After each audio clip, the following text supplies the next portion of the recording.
ದೇವರಾದ ಯೇಸುಕ್ರಿಸ್ತನ ನಾಮದಲ್ಲಿ ನಿಮ್ಮೆಲ್ಲರಿಗೂ ನನ್ನ ಪ್ರೀತಿಯ ಅಭಿನಂದನೆಗಳು. ನಾವು ಮುಂಚಿತವಾಗಿ ಒಂದು ಕಾರ್ಯದ ಕುರಿತಾಗಿ ದೇವರ ಕೋಪಾಗ್ನಿ ಬರುವಂತಹ ಕಾಲ ಎನ್ನುವ ಶಿರೋನಾಮದಲ್ಲಿ ಒಂದು ಸಂದೇಶವನ್ನು ಕೇಳಿದ್ದೇವೆ. ಅದು ದೇಶದಲ್ಲಿ ನಡೆಯುವಂತಹ ಭಯಂಕರತೆಗಳ ನಿಮಿತ್ತವಾಗಿ ದೇವರ ಕೋಪಾಗ್ನಿ ಬರುವುದರ ಕುರಿತಾಗಿರುವ ಸಂದೇಶ. ಇವತ್ತು ನಾವು ನೋಡುವುದೇನು ಗೊತ್ತಾ? ದೇವರ ಮಕ್ಕಳ ಮೇಲೆ ದೇವರ ಕೋಪಾಗ್ನಿ ಬರುವಂಥ ಕಾರ್ಯಗಳು. ಯಾವಾಗೆಲ್ಲ ಕರ್ತನ ಮಕ್ಕಳ ಮೇಲೆ ದೇವರ ಕೋಪ ಬರುತ್ತದೆ ಎನ್ನುವುದರ ಕುರಿತಾಗಿ, ಕರ್ತನು ನಮ್ಮ ಮೇಲೆ ಕೋಪಗೊಳ್ಳದೇ ಇರಬೇಕು ಅಂದರೆ ಏನು ಮಾಡಬೇಕು ಎನ್ನುವುದರ ಕುರಿತಾಗಿ ಇವತ್ತೊಂದು ವಿಶೇಷವಾದ ಸಂದೇಶ. ಹಲವು ಮಂದಿ ಅಂದುಕೊಳ್ಳುತ್ತಾರೆ, ನಾವು ಕರ್ತನಿಗೋಸ್ಕರವಾಗಿ ಬಂದಿದ್ದೇವೆ, ಕರ್ತನ ನಾಮದಲ್ಲಿ ರಕ್ಷಣೆಯನ್ನು ಹೊಂದಿದ್ದೇವೆ, ದೇವರ ರಕ್ತದಿಂದ ತೊಳೆಯಲ್ಪಟ್ಟಿದ್ದೇವೆ, ಇನ್ನು ಮುಂದೆ ಏನು ತಪ್ಪು ಮಾಡಿದ್ರೂ ದೇವರು ಗಮನಿಸುವುದಿಲ್ಲ, ನಮ್ಮನ್ನು ಹಾಗೆ ಬಿಟ್ಟು ಬಿಡುತ್ತಾರೆ ಎಂಬುದಾಗಿ ಅಂದುಕೊಳ್ಳುತ್ತೇವೆ. ಇದು ಒಂದು ಸುಳ್ಳಾಗಿರುವ ಮಾಯವಾಗಿರುವಂಥ ಒಂದು ಬಿಂಬ. ಕೆಲವೊಬ್ಬರ ಪ್ರಸಂಗವನ್ನು ಕೂಡ ಕೇಳಿದ್ದೇನೆ. ಬಹಳ ನೀವು ಕಟ್ಟುಪಾಡಾಗಿರಬೇಕು, ಪರಿಶುದ್ಧವಾಗಿರಬೇಕು ಅಂದರೆ ಅವಶ್ಯಕತೆ ಇಲ್ಲ. ನೀವು ಯೇಸುವನ್ನು ಸ್ವೀಕರಿಸಿಕೊಂಡಿದ್ದೀರಲ್ವಾ, ಯೇಸುವನ್ನು ಅರಿತಿದ್ದೀರಾ ಅಲ್ಲವಾ, ಅಷ್ಟು ಸಾಕು. ಯೇಸು ಎನ್ನುವ ನಾಮವನ್ನು ತಿಳಿದಿರುವುದರಿಂದ ನಿಮಗೆ ರಕ್ಷಣೆ ಬಂದಿದೆ ಎಂಬುದಾಗೆಲ್ಲ ಹೇಳಿ ಮಾತಾಡುವಂತಹ ನೂತನ ಉಪದೇಶಗಳು ಬಂದಿದೆ, ನಾನೇ ಕೇಳಿದ್ದೇನೆ. ಆದರೆ ಸತ್ಯವೇದ ಏನು ಹೇಳುತ್ತದೆ ಗೊತ್ತಾ? ಅನೀತಿಯಾಗಿರುವ ಕಾರ್ಯಗಳನ್ನು, ಪರಿಶುದ್ಧವಲ್ಲದ ಕಾರ್ಯಗಳನ್ನು ಜನಗಳು ಮಾಡಿದರೆ ಮಾತ್ರವಲ್ಲ, ಕರ್ತನ ಮಕ್ಕಳು ಮಾಡಿದರೂ ಕೂಡ ಕರ್ತನು ಅದನ್ನು ದಂಡಿಸುತ್ತಾರೆ, ಖಂಡಿಸುತ್ತಾರೆ, ತಮ್ಮ ಕೋಪಾಗ್ನಿಯನ್ನು ತೋರಿಸುತ್ತಾರೆ ಎನ್ನುವುದನ್ನು ಗಮನದಲ್ಲಿಟ್ಟುಕೊಳ್ಳಬೇಕು. ಬಹಳ ಮಂದಿ ಹೇಳುತ್ತಾರೆ, ಯೇಸುವಿನ ಹೆಸರು ಗೊತ್ತಾಗಿದೆ, ನಾವು ರಕ್ಷಣೆ ಹೊಂದಿದ್ದೇವೆ, ಕರ್ತನ ಆತ್ಮವನ್ನು ಹೊಂದಿದ್ದೇವೆ, ಇನ್ನು ಮುಂದೆ ಮತ್ತೊಬ್ಬರಿಗೆ ಇರುವಂತಹ ನ್ಯಾಯ ತೀರ್ಪಿನ ದಂಡನೆ ನಮಗದು ಇಲ್ಲ, ನಾವು ಏನು ಪಾಪ ಮಾಡಿದ್ರೂ ಕೂಡ ದೇವರು ನಮ್ಮನ್ನು ಕ್ಷಮಿಸುತ್ತಾರೆ ಎನ್ನುವಂತಹ ಕಾರ್ಯವನ್ನು ಹೇಳ್ತಾರೆ. ಅದು ತಪ್ಪು. ಏಕೆಂದರೆ ದೇವರ ಸತ್ಯವೇದ ನಮಗೆ ಒಂದು ಎಚ್ಚರಿಕೆಯ ಮಾತನ್ನು ಹೇಳುವಂಥದ್ದಾಗಿದೆ. ದೇವರ ಮಕ್ಕಳಾಗಿದ್ದರೆ ನಾವೇ ಒಂದೊಂದು ವಿಷಯದಲ್ಲಿ ಕೂಡ ಬಹಳ ಗಮನವಾಗಿರಬೇಕು. ದೇವರ ಮಕ್ಕಳು ಎನ್ನುವುದಕ್ಕಾಗಿ ದೇವರು ಅವರ ಮೇಲೆ ಕೋಪಗೊಳ್ಳುವುದಿಲ್ಲ. ಏನೇ ಪಾಪ ಮಾಡಿದರೂ ಅದನ್ನು ದೇವರು ಸ್ವೀಕರಿಸಿಕೊಳ್ಳುತ್ತಾರೆ, ಕ್ಷಮಿಸುತ್ತಾರೆ, ಅವರು ಗಮನಿಸುವುದಿಲ್ಲ, ಕಂಡುಕೊಳ್ಳುವುದಿಲ್ಲ ಎಂಬುದಾಗಿ ಭಾವಿಸಬಾರದು. ಉಳಿದವರಿಗಿಂತ ದೇವರನ್ನು ಅರಿಯುವಂತಹ ದೇವರ ಮಕ್ಕಳೇ ಅಧಿಕ ಜಾಗರೂಕರಾಗಿರಬೇಕು. ಯಾಕಿದನ್ನು ಹೇಳ್ತೀನಿ ಅಂದರೆ, 1 ಪೇತ್ರನ ಪುಸ್ತಕ 4ನೇ ಅಧ್ಯಾಯ 14ನೇ ವಾಕ್ಯವನ್ನು ನೀವು ಓದಿ ನೋಡುವುದಾದರೆ ಅದರಲ್ಲಿ ಒಂದು ಕಾರ್ಯವನ್ನು ಹೇಳುತ್ತಾರೆ. ನ್ಯಾಯ ತೀರ್ಪು ದೇವರ ಮನೆಯಿಂದ ಆರಂಭವಾಗುವಂತಹ ಕಾಲವಾಗಿದೆ. ಎರಡನೇದಾಗಿ, ಅದು ಮೊದಲು ನಮ್ಮಿಂದ ಆರಂಭವಾಗುತ್ತದೆ. ದೇವರ ಸುವಾರ್ತೆಗೆ ವಿಧಿಯರಾಗದವರ ಅಂತ್ಯ ಹೆಂಗಿರುತ್ತೋ, ಹಾಗಾಗಿ ಅವ್ರೇನು ಹೇಳ್ತಾರೆ ಅಂದರೆ, ದೇವರ ಮಕ್ಕಳಾಗಿರುವಂತಹ ನಮ್ಮ ಮೇಲೆಯೇ ಮೊದಲನೆಯ ದೇವರ ನ್ಯಾಯ ತೀರ್ಪು ಬರುತ್ತದೆ ಅಂದರೆ, ಹಾಗಾದರೆ ದೇವರನ್ನು ಅರಿಯದೇ ಇರುವವರಿಗೆ ಎಷ್ಟು ದೊಡ್ಡ ದಂಡನೆ ಕಾದಿದೆ ಅಂತ ಹೇಳ್ತಾ ಇದ್ದಾರೆ. ಇದನ್ನು ಇನ್ನೂ ಗಮನಿಸಿ ನೋಡುವುದಾದರೆ, ಆ ಸಾಮಾನ್ಯ ಜನಗಳ ಮೇಲೆ, ಕರ್ತನನ್ನು ಅರಿಯದೇ ಇರುವವರು, ಸ್ವಾರ್ಥಗೆ ವಿಧಿಯರಾಗದವರ ಮೇಲೆ ನ್ಯಾಯ ತೀರ್ಪಿನ ದಂಡನೆ ಬರುವುದಕ್ಕಿಂತ ಮುಂಚಿತವಾಗಿ ಮೊದಲನೆಯದಾಗಿ ದೇವರ ಮನೆಯಲ್ಲಿ ನ್ಯಾಯ ತೀರ್ಪು ಆರಂಭವಾಗುತ್ತದೆ. ದೇವರ ಮನೆ ಅಂದರೆ ಏನಂತ ನಿಮಗೆ ಗೊತ್ತು? ಅದರಲ್ಲಿ ಸೇವಕರಿರುತ್ತಾರೆ, ನಡೆಸಿಕೊಂಡು ಹೋಗುವವರಿರುತ್ತಾರೆ, ಪ್ರವಾದಿಗಳು ಇರುತ್ತಾರೆ, ಸಭಾಪಾಲಕರು ಇರುತ್ತಾರೆ, ಸುವಾರ್ತಿಕರು ಇರುತ್ತಾರೆ, ಅವರನ್ನು ಹಿಂಬಾಲಿಸುವಂತಹ ದೇವ ಜನಗಳು ಇರುತ್ತಾರೆ. ಇವೆಲ್ಲ ಸೇರಿದಂತಹ ಒಂದು ಕುಟುಂಬದ ಹೆಸರೇ ದೇವರ ಮನೆ. ನೀವು ಒಂದು ವೇಳೆ ಬೇರೆ ಬೇರೆ ಬ್ರ್ಯಾಂಡ್ನಲ್ಲಿ, ಬೇರೆ ಬೇರೆ ಹೆಸರಲ್ಲಿ ಸಭೆ ನಡೆಸಬಹುದು, ಸೇವೆ ನಡೆಸಬಹುದು. ಆದರೆ ದೇವರನ್ನು ಸ್ವೀಕರಿಸಿಕೊಂಡ ಜನಗಳು ಪೂರ್ತಿಯಾಗಿ ತನ್ನ ಮನೆಯವರು ಎಂಬುದಾಗಿ ದೇವರಿಟ್ಟಿದ್ದಾರೆ. ಒಂದು ನ್ಯಾಯ ತೀರ್ಪು ಬರುವಾಗ, ಒಂದು ಕೋಪಾಗ್ನಿ ಬರುವಾಗ ಮೊದಲು ದೇವರ ಮಕ್ಕಳ ಮೇಲೆ ಅದು ಬರುವಂಥದ್ದಾಗಿದೆ. ದೇವರ ಸೇವೆಯನ್ನು ಮಾಡಿ ವಿಧಿಯರಾಗದೇ ಇರುವವರು ದೇವರ ಕೃಪೆಯನ್ನು ಬೇರೆ ಥರ ಅರ್ಥ ಮಾಡಿಕೊಂಡು ಅಸಡ್ಡೆ ಧೈರ್ಯದಿಂದ ಪಾಪ ಮಾಡುವಂಥದ್ದು. ಮೊದಲ ದಂಡನೆ ಆರಂಭಿಸುವಂತಹ ಸ್ಥಳ ಅಲ್ಲಿಂದಲೇ ಆರಂಭವಾಗುತ್ತದೆ ಎಂಬುದಾಗಿ ಸತ್ಯವೇದ ಹೇಳುತ್ತದೆ. ನೀವು ಓದಿ ನೋಡ್ರಿ, ಅಲ್ಲಿ ಯೆರೂಸಲೇಮಿನ ಮೇಲೆ ದೇವರ ಕೋಪಾಗ್ನಿ ಬಂದಿತು. ಯೆರೂಸಲೇಮ್ ಎನ್ನುವಂಥದ್ದು ದೇವರ ನಗರ ಎಂಬುದಾಗಿ ಅಲ್ಲಿ ಇರುವಂತಹ ಜನಗಳು ಕರ್ತನ ಜನಗಳು ಅಥವಾ ಇಸ್ರಾಯೇಲರು ಎಂಬುದಾಗಿ ಕರೆಯಲ್ಪಟ್ಟರು. ಆ ಇಸ್ರಾಯೇಲ್ ಜನಗಳನ್ನು ನೋಡಿ ದೇವರು ಹೇಳಿದರು, ಇವರು ನನ್ನ ಜನಗಳು, ನನ್ನ ಸ್ತೋತ್ರವನ್ನು ಹೇಳಿ ಬರುತ್ತಾರೆ. ಈ ಯೆರೂಸಲೇಮ್ ಪಟ್ಟಣ ದೇವರನ್ನು ಅರಿತವರಿರುವಂತಹ ಒಂದು ಪಟ್ಟಣ. ದೇವರ ದೇವಾಲಯವು ಅಲ್ಲೇ ಇತ್ತು. ಈ ಯೆರೂಸಲೇಮಿನಲ್ಲಿ ಇದ್ದವರು ಕರ್ತನಿಗೆ ವಿರುದ್ಧವಾದ ಪಾಪಗಳನ್ನು ಮಾಡಿದಾಗ ಅವರು ಕರ್ತನ ಜನವಾಗಿದ್ದರೂ ಕೂಡ ಕರ್ತನು ತಮ್ಮ ಸಂಹಾರ ದೂತರನ್ನು ಅವರು ಮುಂಚಿತವಾಗಿ ಅವರ ಮೇಲೆ ಕಳುಹಿಸಿದ ಸಂದೇಶವನ್ನು ಯೆಹೆಜ್ಕೇಲ ಪ್ರವಾದನೆ ಗ್ರಂಥ 9ನೇ ಅಧ್ಯಾಯ 5, 6, 7ನೇ ವಾಕ್ಯಗಳಲ್ಲಿ ಓದಲು ಸಾಧ್ಯ. ದೇವರು ಹೇಳುತ್ತಾರೆ, ಯೆರೂಸಲೇಮಿನಲ್ಲಿ ನಡೆಯುತ್ತಿರುವಂತಹ ಈ ಪಾಪಕೃತ್ಯವನ್ನು ನೋಡಿದ್ಯಾ? ಯೆರೂಸಲೇಮಿನ ಅಕ್ರಮಗಳನ್ನು ಕಂಡಿಯಾ? ಆಲಯವನ್ನಿಟ್ಟು ಸೇವೆಯನ್ನು ಇಟ್ಟುಕೊಂಡು ಆ ಸೇವೆಯನ್ನು ತೋರಿಸಿ ಜನಗಳನ್ನು ವಂಚಿಸುವುದನ್ನು ನೋಡ್ದ. ಆ ಪಟ್ಟಣದ ಆ ಜನಗಳು ಕರ್ತನನ್ನು ಮರೆತು ತಮ್ಮ ಮನ ಬಂದಂತೆ ಬದುಕುವುದನ್ನು ನೋಡ್ತಾ ಇದೆಯಾ? ಅಲ್ಲಿರುವಂತಹ ಯಾಜಕರು, ಅಲ್ಲಿರುವಂತಹ ಲೇವಿಯರು ದೇವರಿಗೆ ದ್ರೋಹ ಮಾಡಿದ್ದನ್ನು ನೋಡ್ದ. ಇದರಿಂದ ನಾನು ಈ ಪಟ್ಟಣದ ಮೇಲೆ ಸಂಹಾರ ದೂತರನ್ನು ಕಳುಹಿಸಲಿದ್ದೇನೆ ಎಂಬುದಾಗಿ ಹೇಳುವಂಥ ಸಂದೇಶವೇ ಯೆಹೆಜ್ಕೇಲ 9ನೇ ಅಧ್ಯಾಯದಲ್ಲಿ ಇರುವಂಥದ್ದಾಗಿದೆ. ಅದರಲ್ಲಿ 5ರಿಂದ ವಾಕ್ಯಗಳನ್ನು ಓದಿ ನೋಡಿದ್ವಿ.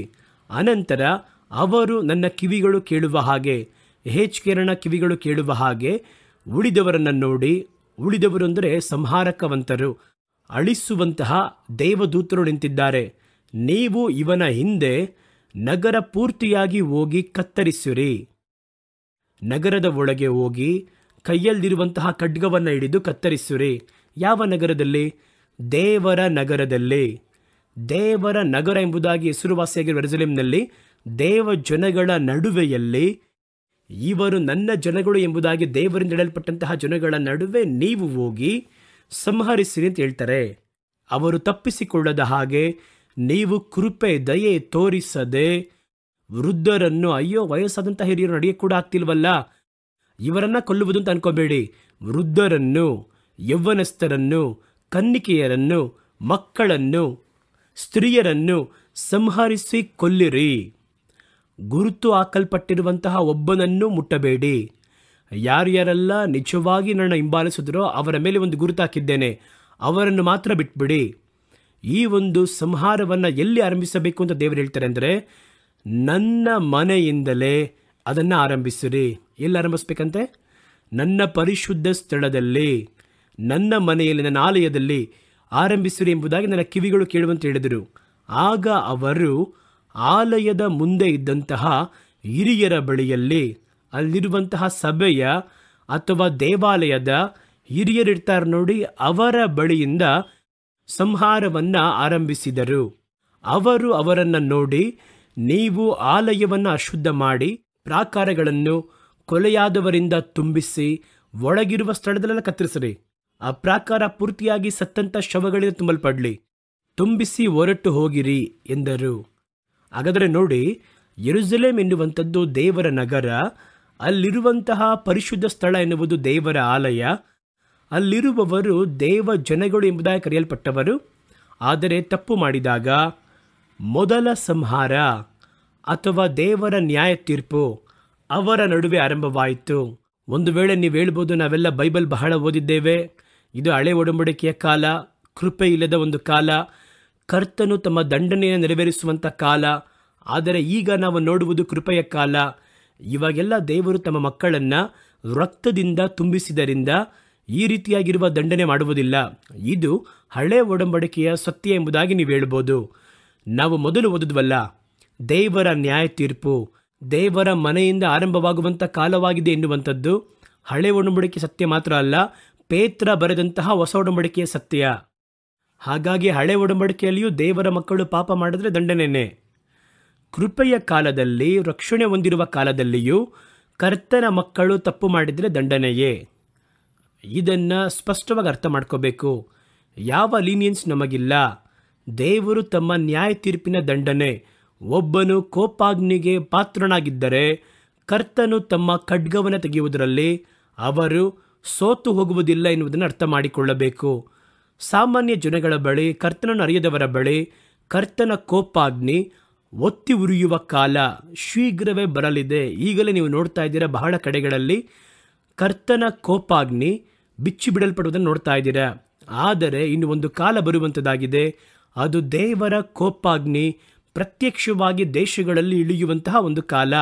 ಅದು ಜನಗಳು ತಮ್ಮ ದಾರಿಯನ್ನು ಕೆಡಿಸಿಕೊಂಡು ಪಾಪದಲ್ಲಿ, ವ್ಯಭಿಚಾರದಲ್ಲಿ, ವೇಷವಾಟಿಕೆಯಲ್ಲಿ ಮನ ಬಂದಂತೆ ಬದುಕಿ ನೋಹನ ದಿನಗಳಂತೆಯೂ ಲೋಟನ ದಿನಗಳಂತೆಯೂ ಪಾಪವನ್ನ ನೀರು ಕುಡಿದಂತೆ ಕುಡಿಯುತ್ತಾ ಜೀವಿಸುವುದರಿಂದ ಭೂಮಿಯ ಎಲ್ಲೆಲ್ಲೂ ಕರ್ತನ ಕೋಪಾಗ್ನಿ ಸುರಿಸಲ್ಪಡುವಂತಹ ದಿನವೊಂದು ನೇಮಿಸಲ್ಪಟ್ಟಿರುವ ಹಾಗೆ ಪ್ರಕಟಣೆಯ ಪ್ರವಾದನೆ ಗ್ರಂಥ 6ನೇ ಅಧ್ಯಾಯ ನಮಗೆ ಹೇಳುವಂಥದ್ದಾಗಿದೆ. ಹಾಗಾಗಿ ದೇವರು 6ನೆಯ ಮುದ್ರೆಯನ್ನ ಒಡೆಯುವಾಗ ಭೂಮಿ ಎಲ್ಲೆಲ್ಲೂ ದೇವರ ಕೋಪಾಗ್ನಿ ಅದು ತೀವ್ರವಾಗಿ ಬರುವುದನ್ನು ಸತ್ಯವೇದ ನಮಗೆ ತೋರಿಸುತ್ತದೆ.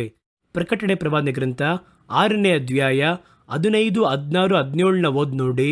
ಭೂಮಿಯ ಅರಸರು, ಸಾಮಾನ್ಯವಾಗಿರುವಂಥ ಭೂಮಿಯ ಅರಸರು, ಈಗ ಅರಸರಿಲ್ಲ, ಆದರೆ ಆಳ್ವಿಕೆ ಮಾಡುವವರು, ಅಧಿಪತಿಗಳು, ಇವರು ಅರಸನಿಗಿಂತ ದೊಡ್ಡವರಾಗಿದ್ದಾರೆ. ಈಗ ಭೂಮಿಯ ಅರಸರು, ಹಿರಿಯರು, ಐಶ್ವರ್ಯವಂತರು, ಸೈನ್ಯದಲ್ಲಿರುವವರು, ಬಲಿಷ್ಠರು, ದಾಸರು, ಅವರಿಗೆಲ್ಲ ದಾಸರಾಗಿ ಅವ್ರ ಕೈ ತೋರಿಸಿದ ಸ್ಥಳದಲ್ಲೆಲ್ಲ ಹೋಗಿ ಅವರ ಕಟ್ಟಳೆಯನ್ನು ನೆರವೇರಿಸುವಂತಹ ದಾಸರಿದ್ದಾರೆ ನೋಡಿ. ಅವರೆಲ್ಲರೂ ಸ್ವಾತಂತ್ರ್ಯರು, ಪರ್ವತಗಳ ಗುಹೆಗಳಲ್ಲಿಯೂ ಬೆಟ್ಟ ಗುಡ್ಡಗಳಲ್ಲಿ ಬಚ್ಚಿಟ್ಟುಕೊಂಡು ಪರ್ವತಗಳಿಗೂ ಬೆಟ್ಟ ಗುಡ್ಡಗಳಿಗೂ ಆ ಬಂಡೆಗಳನ್ನು ನೋಡಿ, ನೀವು ನಮ್ಮ ಮೇಲೆ ಬಿದ್ದು ಸಿಂಹಾಸನದಲ್ಲಿ ಕೂತಿರುವವನ ಮುಖಕ್ಕೂ ಯಜ್ಞದ ಕುರಿಯಾದಾತನ ಕೋಪಕ್ಕೂ ನಮ್ಮನ್ನ ಮರೆಮಾಡಿಕೊಳ್ಳಿರಿ. ಯಜ್ಞದ ಕುರಿಯಾದಾತನ ಕೋಪ ಎನ್ನುವುದು ಸಿಂಹದ ಕೋಪಕ್ಕಿಂತಲೂ ಬಲಿಷ್ಠವಾದದ್ದು. ಯಜ್ಞದ ಕುರಿಯಾದಾತನ ಕೋಪಕ್ಕೂ ನಮ್ಮನ್ನ ಮರೆಮಾಡಿಕೊಳ್ಳಿರಿ. ಅವರ ಕೋಪಾಗ್ನಿಯ ಮಹಾದಿನ ಬಂದಾಗಿದೆ, ಯಾರು ನೆಲೆ ನಿಲ್ಲಲು ಸಾಧ್ಯ ಎಂಬುದಾಗಿ ಹೇಳಿದರು. ಅದು ಸಾಮಾನ್ಯ ಜನಗಳ ಮೇಲೆ ಬರುತ್ತದೆ. ಇದು ಬರುವುದಕ್ಕಿಂತ ಮುಂಚಿತವಾಗಿ ಸತ್ಯವೇದ ಹೇಳುತ್ತದೆ, ನ್ಯಾಯ ತೀರ್ಪು ಬರುವಾಗ, ಆ ದೊಡ್ಡ ಭಯಂಕರತೆ, ಆ ಕೋಪಾಗ್ನಿಯ ದಂಡನೆ ಬರುವಾಗ, ಅದಕ್ಕಿಂತ ಮೊದಲು ಸ್ವಲ್ಪ ಮುಂದಿನ ಕಾಲದಲ್ಲಿ ಕರ್ತನು ತಮ್ಮ ನ್ಯಾಯ ತೀರ್ಪಿನ ದಂಡನೆಯನ್ನ ತಮ್ಮ ಮನೆಯಿಂದ ಆರಂಭಿಸುತ್ತಾರೆ. ಹಾಗಾಗಿ ಮೊದಲು ಬರುವುದು ದೇವರ ಮನೆಯಲ್ಲಿಯ ದಂಡನೆ ಬರುತ್ತದೆ. ಅದರ ನಂತರವೇ ಬಹಿರಂಗವಾಗಿ ಲೋಕಪೂರ್ತಿಯಾಗಿ ಆ ಕೋಪಾಗ್ನಿಯ ಪಾತ್ರೆ ಸುರಿಸಲ್ಪಡುತ್ತದೆ, ಕೋಪಾಗ್ನಿಯ ಮುದ್ರೆ ಒಡೆಯಲ್ಪಡುತ್ತದೆ, ಕೋಪಾಗ್ನಿಯ ಸಂಹಾರ ದೇಶದ ಒಳಗೆ ಅದು ಬರುವಂಥದ್ದಾಗಿರುತ್ತದೆ. ಹಾಗಾಗಿ ಅದು ಬರುವುದಕ್ಕಿಂತ ಮುಂಚೆ ಇರುವಂತಹ ಕಾಲವೇ ಈಗ ನಾವು ಬದುಕುತ್ತಿರುವಂತಹ ಕಾಲ. ಈ ಒಂದು ಕಾಲದಲ್ಲಿ ಅತಿ ಶೀಘ್ರದಲ್ಲಿ ದೇವರು ತಮ್ಮ ನ್ಯಾಯ ತೀರ್ಪಿನ ದಂಡನೆಗಳನ್ನು ತಮ್ಮ ಮನೆಯಿಂದ ಆರಂಭಿಸುವ ಕಾಲ ಶೀಘ್ರ ಸಂಭವಿಸುವುದೆಂದು ನಾವು ಭಯಪಡುವುದಕ್ಕೆ ಆರಂಭಿಸಬೇಕು. ಭಯದಿಂದಲೂ ಭಕ್ತಿಯಿಂದಲೂ ದೇವರ ಸೇವೆಯನ್ನು ನೆರವೇರಿಸಬೇಕು, ದೇವರ ಚಿತ್ತವನ್ನು ಮಾಡಿ ಮುಗಿಸಬೇಕು. ನಾವು ದೇವರ ಮಕ್ಕಳು. ಯೇಸು ಎನ್ನುವ ಹೆಸರನ್ನು ಹೇಳಿತಾನೆ. ನಾವು ಹಣವನ್ನು ದೊರಡೆ ಮಾಡ್ತೀವಿ, ಹಣ ಆಸೆಗೆ ಸ್ಥಳ ಕೊಡ್ತೀವಿ, ಪಾಪ ಮಾಡ್ತೀವಿ, ಅವೆಲ್ಲವನ್ನ ದೇವರು ಕ್ಷಮಿಸುತ್ತಾರೆ, ಕೃಪೆಯಿಂದ ತುಂಬಿಸುತ್ತಾರೆ. ನೀವು ಯೇಸು ಎನ್ನುವ ಹೆಸರನ್ನು ಮಾತ್ರ ಸ್ವೀಕರಿಸಿಕೊಂಡು ಆ ಹೆಸರನ್ನ ನೀವು ಅರ್ಥ ಮಾಡಿಕೊಂಡಿದ್ರೆ ಸಾಕು, ನಿಮಗೆ ಯಾವ ದಂಡನೆ ಇಲ್ಲ ಎಂಬುದಾಗಿ ಹೇಳುವಂಥದ್ದು ಒಂದು ಸುಳ್ಳಾಗಿರುವಂತಹ ಪ್ರಚಾರ. ಅದನ್ನು ನೀವು ನಂಬಬಾರದು. ಏಕೆಂದರೆ ದೇವರ ನ್ಯಾಯ ತೀರ್ಪು ದೇವರ ಮನೆಯಿಂದಲೇ ಮೊದಲು ಆರಂಭವಾಗುತ್ತದೆ. ನಮ್ಮ ದೃಷ್ಟಿಗೆ ಅದೊಂದು ದೊಡ್ಡ ಸಭೆ, ನಮ್ಮ ದೃಷ್ಟಿಗೆ ಅದೊಂದು ದೊಡ್ಡ ಸೇವೆ, ನಮ್ಮ ದೃಷ್ಟಿಗೆ ಅವರು ಆ ರೀತಿಯಾಗೆಲ್ಲ ಇರುವವರು.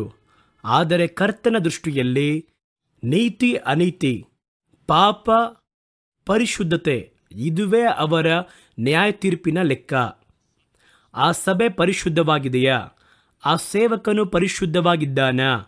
ಅವನು ನ್ಯಾಯ ತೀರ್ಪಿಗೆ ತಕ್ಕ ಕಾರ್ಯಗಳನ್ನು ಮಾಡ್ತಾ ಇದ್ದಾನ ಎಂಬುದಾಗಿ ದೇವರು ಗಮನಿಸುತ್ತಾರೆ. ಉಳಿದ ಹಾಗೆ ದೇವರನ್ನ ಗೊತ್ತಿಲ್ವಾ ಎನ್ನುವುದು ಅಲ್ಲ.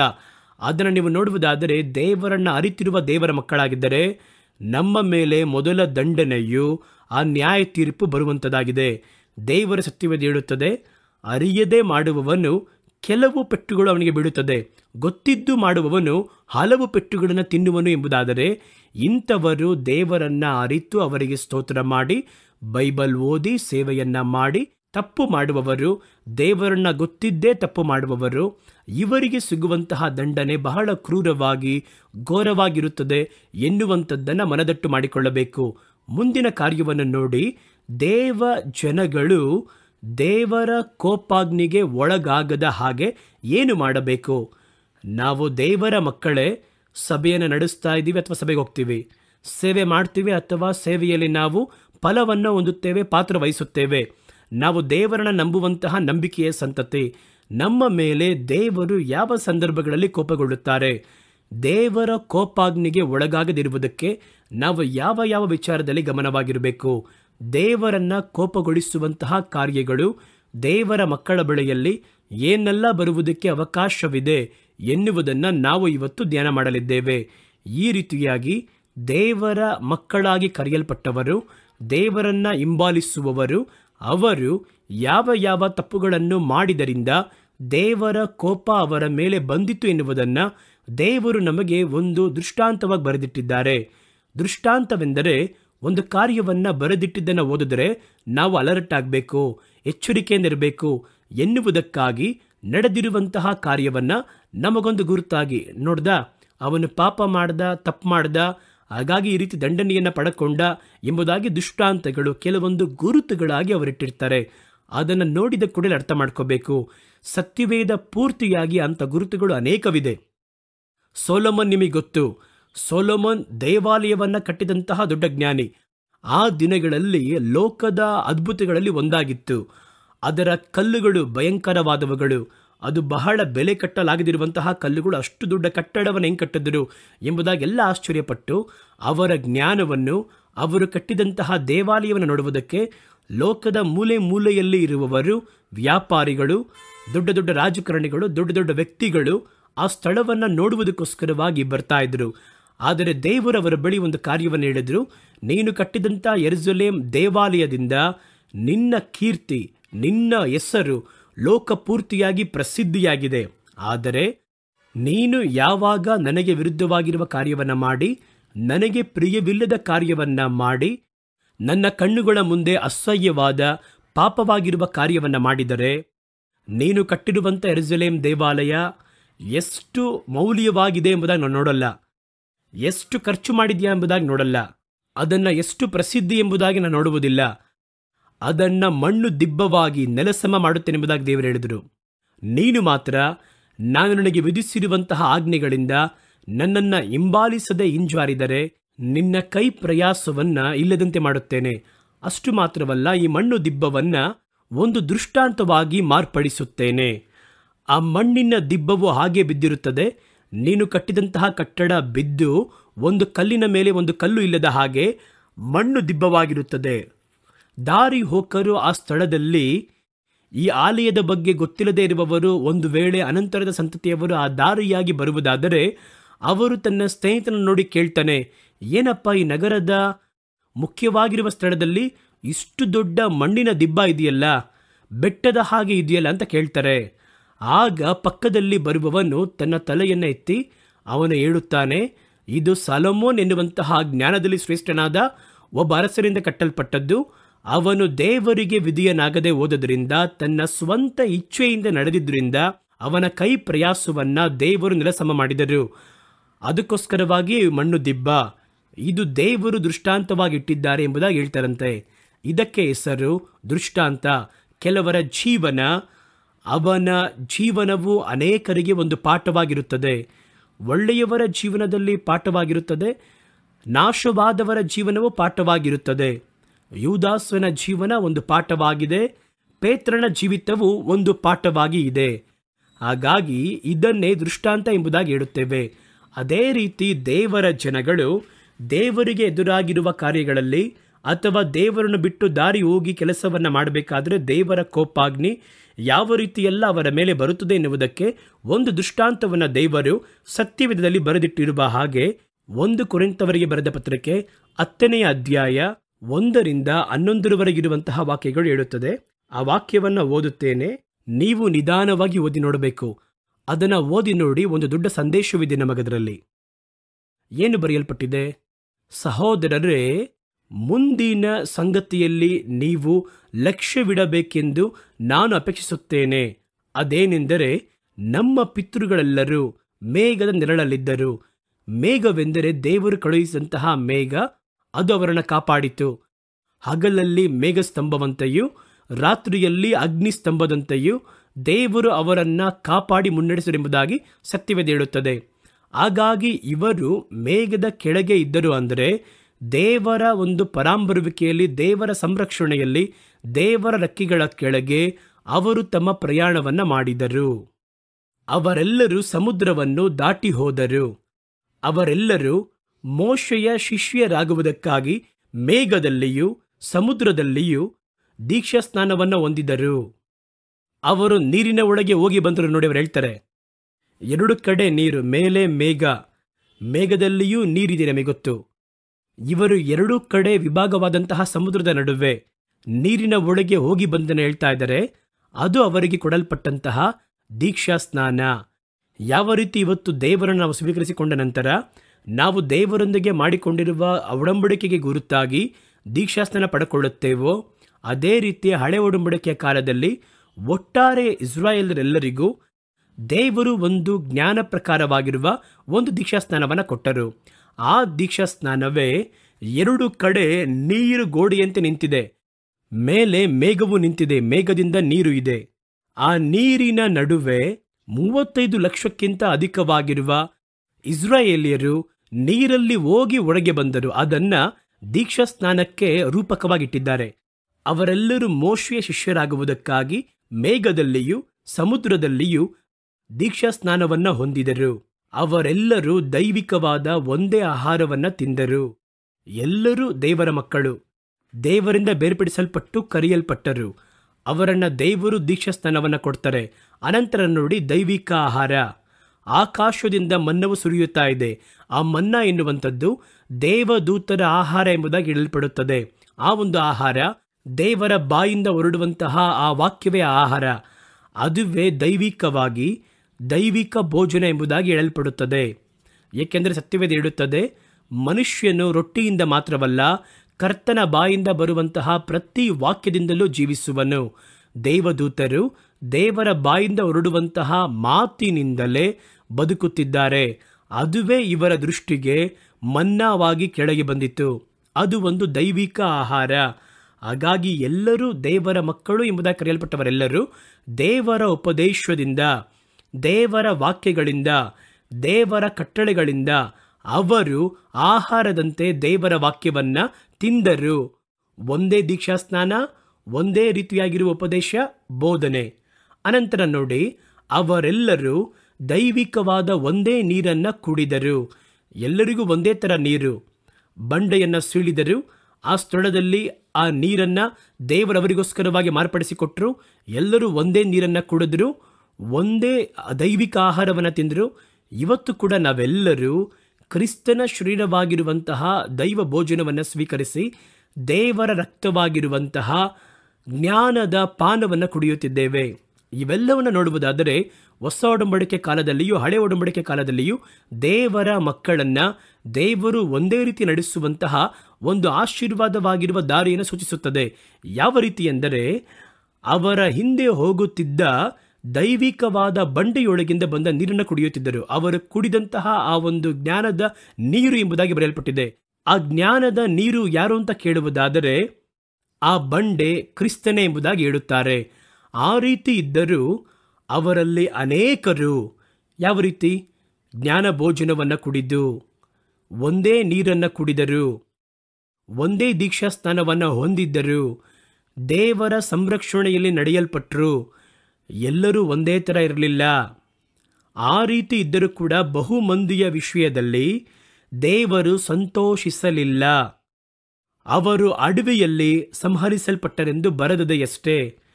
ಇವೆಲ್ಲ ನೋಡಿದ್ರೆ ಹೊರಗೆ ದೀಕ್ಷಾಸ್ನಾನ ತಗೊಂಡವನೇ, ಜ್ಞಾನ ಭೋಜನವನ್ನು ಪಡೆದಿರುವವನೇ, ಬಂಡೆಯ ನೀರನ್ನು ಅವನು ಕುಡಿದವನೇ, ದೇವರ ಮಾತಿನಿಂದ ದಾಹವನ್ನು ತೀರಿಸಲ್ಪಟ್ಟವನೇ.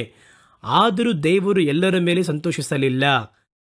ದೇವರು ಯಾರ ಮೇಲೆ ಪ್ರಿಯವಾಗಿಲ್ಲವೋ, ಯಾರು ದೇವರ ಸಂತೋಷವನ್ನು ಪ್ರೀತಿಯನ್ನು ಸಂಪಾದನೆ ಮಾಡಲಿಲ್ವೋ ಅವರನ್ನು ದೇವರು ದಾರಿಯಲ್ಲಿಯೇ ನಾಶ ಮಾಡಿದರು. ಅವರು ವಾಗ್ದಾನ ಮಾಡಲ್ಪಟ್ಟಂತಹ ಸ್ಥಳ ಇದೆ ನೋಡಿ, ಕಾನಾನ್ ದೇಶ, ಅದರಲ್ಲಿ ಪ್ರವೇಶಿಸಲಿಲ್ಲ. ಆ ಹಳೆ ಒಡಂಬಡಿಕೆಯ ಕಾಲದಲ್ಲಿ ಕಾನಾನ್ ಎಂಬುದಾಗಿ ಹೇಳಲ್ಪಡುವಂಥದ್ದೇ ಹೊಸ ಒಡಂಬಡಿಕೆಯ ಕಾಲದಲ್ಲಿ ಪರಮ ಕಾನಾನ್ ಎಂಬುದಾಗಿ ಹೇಳಲ್ಪಡುವಂತಹ ಪರಲೋಕ ರಾಜ್ಯವನ್ನು ಸೂಚಿಸುತ್ತದೆ. ನಾವೆಲ್ಲರೂ ಅದರ ಕಡೆಗೆ ಪ್ರಯಾಣ ಮಾಡುತ್ತಾ ಇದ್ದೇವೆ. ಪ್ರಯಾಣ ಮಾಡುವಂತಹ ದಾರಿಯಲ್ಲಿ ನೀರಿನಿಂದ ಗುರುತಿಸಲ್ಪಟ್ಟು, ದೀಕ್ಷಾಸ್ನಾನದಿಂದ ಬೇರ್ಪಡಿಸಲ್ಪಟ್ಟು, ಜ್ಞಾನ ಭೋಜನವಾಗಿರುವ ಕರ್ತನ ವಾಕ್ಯವನ್ನು, ಉಪದೇಶಗಳನ್ನು ನಾವು ತಿಂದು ದೇವರ ಜ್ಞಾನ ನೀರಾಗಿರುವಂತಹ ದೇವರ ನೀರನ್ನು ಆತ್ಮದಿಂದಲೂ ದಾಹ ತೀರಿಸಲ್ಪಟ್ಟು ನಾವು ನಡೆದರೂ ಕೂಡ ದೇವರಿಗೆ ಸಂತೋಷವಾಗುವಂತೆ ನಡೆಯಲಿಲ್ಲ ಅಂದರೆ, ದೇವರ ಸಂತೋಷವನ್ನು ಸಂಪಾದನೆ ಮಾಡಲಿಲ್ಲ ಅಂದರೆ, ನಾವು ಬೇರ್ಪಡಿಸಲ್ಪಟ್ಟ ಪರಮ ಕಾನಾನನ್ನು ಹೊಂದುವುದಕ್ಕಿಂತ ಮುಂಚಿತವಾಗಿ ನಾಶವಾಗುತ್ತೇವೆ ಎಂಬುದಾಗಿ ವಾಕ್ಯ ಹೇಳುತ್ತದೆ. ಅವರು ಆಶಿಸಿದಂತೆ ನಾವು ಆಶಿಸುವವರಾಗಬಾರದೆಂಬುದಕ್ಕಾಗಿ ಈ ಸಂಗತಿಗಳು ನಮಗೆ ನಿದರ್ಶನಗಳಾಗಿವೆ. ಅವರು ನಾಶವಾಗಿದ್ದಕ್ಕೆ ಕಾರಣ, ದೇವರ ಕೋಪ ಅವರ ಮೇಲೆ ಬಂದದ್ದಕ್ಕೆ ಕಾರಣ, ಅವರು ಇಷ್ಟೆಲ್ಲ ಪರಾಂಬರುವಿಕೆಯಲ್ಲಿ ಕರೆಯಲ್ಪಟ್ಟು ಇಷ್ಟೊಂದು ಆಶೀರ್ವಾದವನ್ನು ರುಚಿ ನೋಡಿದ್ರು. ಅವರು ನಾಶವಾಗಿದ್ದಕ್ಕೆ, ದೇವರ ಕೋಪ ಬಂದದ್ದಕ್ಕೆ ಕಾರಣ ಅವರು ಇಷ್ಟಪಟ್ಟರು. ಇದು ನಮಗೆ ದರ್ಶನ ರೂಪವಾಗಿಡಲ್ಪಟ್ಟಿದೆ, ಒಂದು ಮುಂಗುರುತಾಗಿಡಲ್ಪಟ್ಟಿದೆ.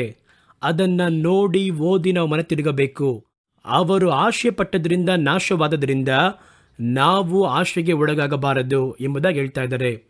ಅನಂತರ ಹೇಳ್ತಾರೆ ನೋಡಿ 7ನೇ ವಾಕ್ಯ, ಅವರಲ್ಲಿ ಕೆಲವರು ವಿಗ್ರಹ ಆರಾಧಕರಾಗಿದ್ದರು. ಜನರು ಉಣ್ಣುವುದಕ್ಕೂ ಕುಡಿಯುವುದಕ್ಕೂ ಕೂತುಕೊಂಡರು, ಕುಣಿದಾಡುವುದಕ್ಕೆ ಎದ್ದರು ಎಂದು ಬರೆದಿದೆಯಲ್ಲ. ನೀವು ವಿಗ್ರಹ ಆರಾಧಕರಾಗಬೇಡಿರಿ. ಆ ಸಂಭವ ಅರ್ಧದಲ್ಲಿ ನಾಶ ಆಗಿ ಕರ್ತನ ಕೋಪಾಗ್ನಿ ದೇವ ಜನಗಳ ಮೇಲೆ ಬಂದದ್ದಕ್ಕೆ ಏನೇನು ಕಾರಣ ಹೇಳ್ತಾರೆ ನೋಡಿ. ಅವರು ಕುಡಿಯುವುದಕ್ಕೂ ಉಣ್ಣುವುದಕ್ಕೂ ಕುಳಿತು ಕುಣಿದಾಡುವುದಕ್ಕೆ ಎದ್ದರು. ಅವರು ಸಮಯವನ್ನು ವ್ಯರ್ಥ ಮಾಡಿದರು ಎಂಬುದಾಗಿ ಬರೆಯಲ್ಪಟ್ಟಿರುವ ಹಾಗೆ ಕೆಲವರು ವಿಗ್ರಹ ಆರಾಧಕರಾಗಿ ಮಾರ್ಪಟ್ಟರು. ಆದ್ದರಿಂದ ನಾವು ಅಂಥ ಕಾರ್ಯಗಳಲ್ಲಿ ತೊಡಗಿಸಿಕೊಳ್ಳದೇ ಇರಬೇಕು. ಇಲ್ಲಿ ಏನು ಹೇಳಕ್ಕೆ ಬರ್ತಾ ಇದ್ದಾರೆ ಅಂದರೆ, ಅವರು ಮನೋರಂಜನೆಗೆ ಸ್ಥಳವನ್ನು ಕೊಟ್ಟರು. ಕುಳಿತರು ಅಂತ ಹೇಳೋದಾದರೆ ಉಣ್ಣುವುದಕ್ಕೆ ಕೂರುವುದು, ಕುಡಿಯುವುದಕ್ಕೆ ಕೂರುವುದು, ಬೇಡದಿರುವ ಸಂಭಾಷಣೆ ಮಾತಾಡುವುದು, ಆಟ ಆಡುವುದು, ಇದೆಲ್ಲ ಮನೋರಂಜನೆ. ಈ ಮನೋರಂಜನೆಗಳಲ್ಲಿ ಸ್ಥಳವನ್ನು ಕೊಟ್ಟು ಅವರಲ್ಲಿ ಅನೇಕರು ವಿಗ್ರಹ ಆರಾಧಕರಾಗಿ ಮಾರ್ಪಟ್ಟ ಹಾಗೆ ನೀವು ಆ ರೀತಿ ಆಗಬೇಡಿ.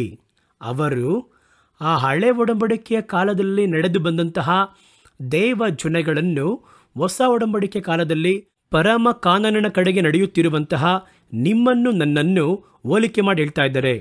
ಅವರು ದೇವರ ಮಕ್ಕಳೇ, ದೀಕ್ಷಾಸ್ನಾನವನ್ನು ಪಡೆದಿರುವವರೇ, ಜ್ಞಾನ ಭೋಜನವನ್ನು ಸೇವಿಸಿರುವವರೇ, ಜ್ಞಾನ ನೀರನ್ನು ಕುಡಿದಿರುವವರೇ. ಆದರೆ ಅವರ ದಾರಿಯಲ್ಲಿ ನಾಶವಾದರು. ದೇವರ ಕೋಪಾಗ್ನಿ ಅವರ ನಡುವೆಯಲ್ಲಿ, ಆ ಮಂದೆಯ ನಡುವೆಯಲ್ಲಿ ಅದು ಪ್ರವೇಶ ಮಾಡಿತು. ನೀವಾಗಿ ನೋಡಿ, ಆ ದೃಷ್ಟಾಂತವಾಗಿ ಇಡಲ್ಪಟ್ಟಿರುವುದನ್ನು ನೋಡಿ, ಅದನ್ನು ಹಾಗೆ ನಿಮ್ಮೊಂದಿಗೆ ಹೋಲಿಕೆ ಮಾಡಿ ನೋಡಿ. ಅವರು ಯಾವ ಯಾವ ಸ್ಥಳದಲ್ಲಿ ತಪ್ಪು ಮಾಡಿದರು, ಯಾವ ಯಾವ ಸ್ಥಳದಲ್ಲಿ ಆ ಕೋಪಕ್ಕೆ ಅವರು ಒಳಗಾಗುವಂತೆ ಕ್ರಿಯೆಗಳಿಗೆ ಸ್ಥಳ ಕೊಟ್ಟರು ಅಂತ ನೋಡಿ ಗಮನವಾಗಿ ನಡೆದುಕೊಳ್ಳಬೇಕು ಅಂತ ಹೇಳಿದರು. ಹೇಳಿದ್ದು ಮಾತ್ರವಲ್ಲ, ಎಲ್ಲೆಲ್ಲೆಲ್ಲ ತಪ್ಪು ಮಾಡಿದ್ರು ಅಂತ ಹೇಳ್ತಾರೆ. ಒಂದು, ದೇವರ ಪ್ರೀತಿಯನ್ನು ಸಂಪಾದಿಸಲಿಲ್ಲ. ಎರಡನೇದಾಗಿ ನೋಡಿ ವಿಗ್ರಹ ಆರಾಧನೆ. ಅನಂತರ 8ನೇ ವಾಕ್ಯ ಹೇಳುತ್ತದೆ, ಅವರಲ್ಲಿ ಕೆಲವರು ಜಾರತ್ವ ಮಾಡಿ ಒಂದೇ ದಿನದಲ್ಲಿ 23,000 ಮಂದಿ ಸತ್ತರು. ಅದೇ ರೀತಿ ನಾವು ಜಾರತ್ವ ಮಾಡದೇ ಇರೋಣ. ಅವರು 23,000 ಮಂದಿ ಅವರು ಮಾಡಿದಂತಹ ಪಾಪದಿಂದ, ವ್ಯಭಿಚಾರದಿಂದ ಸತ್ತು ನೆಲಸಮವಾದರು. ನಿಮಗೊತ್ತು, ಅವರು ಬಂದಂತಹ ಹಾದಿಯಲ್ಲಿ ಬಾಲಾಕ್ ಎನ್ನುವವನ ದೇಶ ಬರುತ್ತದೆ.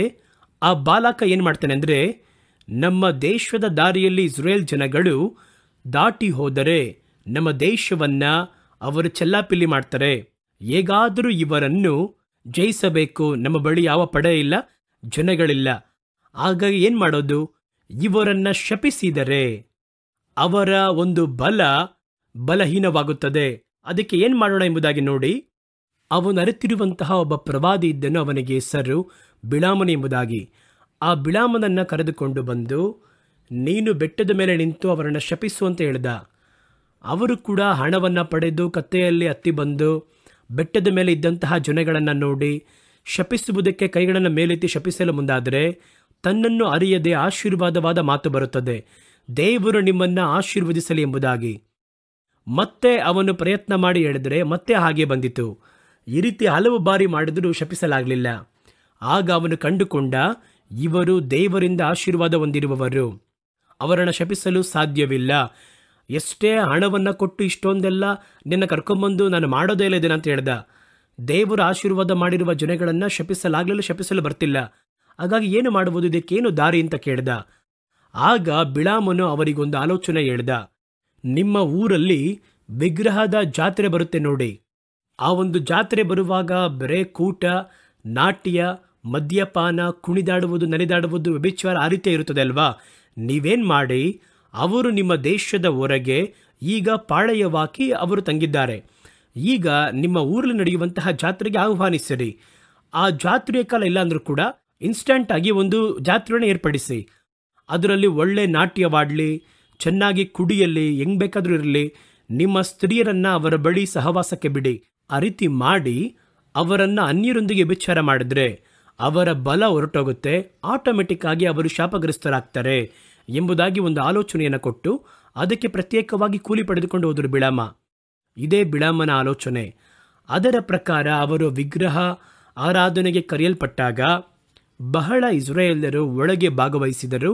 ಅವರ ನಡುವೆ ಈ ಸ್ತ್ರೀಯರು ಒಳಗೆ ಹೋಗಿ ಅವರನ್ನು ಪಾಪ ಮಾಡುವಂತೆ ಪ್ರೇರೇಪಿಸಿದ್ರಿಂದ ದೇವರ ಕೋಪಾಗ್ನಿ ಅವರ ಮೇಲೆ ಬಂದಿತ್ತು.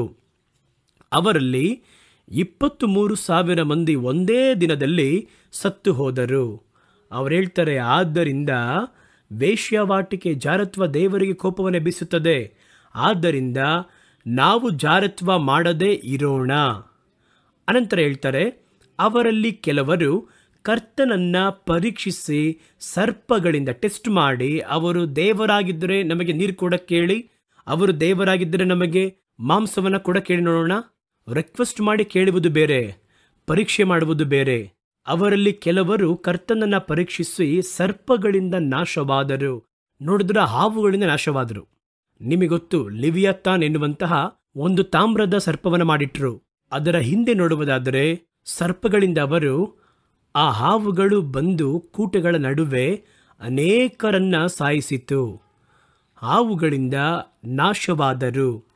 ಅದೇ ರೀತಿ ನಾವು ಕ್ರಿಸ್ತನನ್ನ ಪರೀಕ್ಷೆ ಮಾಡದೇ ಇರೋಣ ಎಂಬುದಾಗಿ ಹೇಳ್ತಾರೆ. ಅನಂತರ ಹೇಳ್ತಾರೆ 10ನೇ ವಾಕ್ಯದಲ್ಲಿ, ಅವರಲ್ಲಿ ಕೆಲವರು, ದೇವ ಜನಗಳು ಎಂಬುದಾಗಿ ಕರೆಯಲ್ಪಟ್ಟವರಲ್ಲಿ ಕೆಲವರು ಗುಣಗುಟ್ಟಿ ಸಂಹಾರಕನ ಕೈಯಿಂದ ನಾಶವಾದರು. ಗುಣಗುಟ್ಟಿದ್ರು. ಪ್ರತಿದಿನ ಬೆಳಗ್ಗೆ ಎದ್ದಿದ ಕೂಡಲೇ ಪ್ರಯಾಣನ, ಮನ್ನವನ್ನು ನೋಡಿದ್ರೆ ಗುಣಗುಟ್ಟಬಹುದು. ಪ್ರತಿದಿನ ಮನ್ನಾನ, ನಮಗೊಂದು ಮಟನ್ ಚಿಕನ್ ಸಿಗೋದಿಲ್ವಾ ಎಂಬುದಾಗಿ ಎಲ್ಲ ಅವರು ಗುಣಗುಟ್ತಾ ಇದ್ರು. ನೀರು ಕುಡಿದು ಯಾವಾಗಲೂ ನೀರಿಗೋಸ್ಕರವಾಗಿ ಹೀಗೇ ಬಂದು ನಾವು ಮಾತಾಡ್ತಿರ್ಬೇಕಾ? ಈ ರೀತಿ ಏನು ಮುಟ್ಟಿದ್ರು?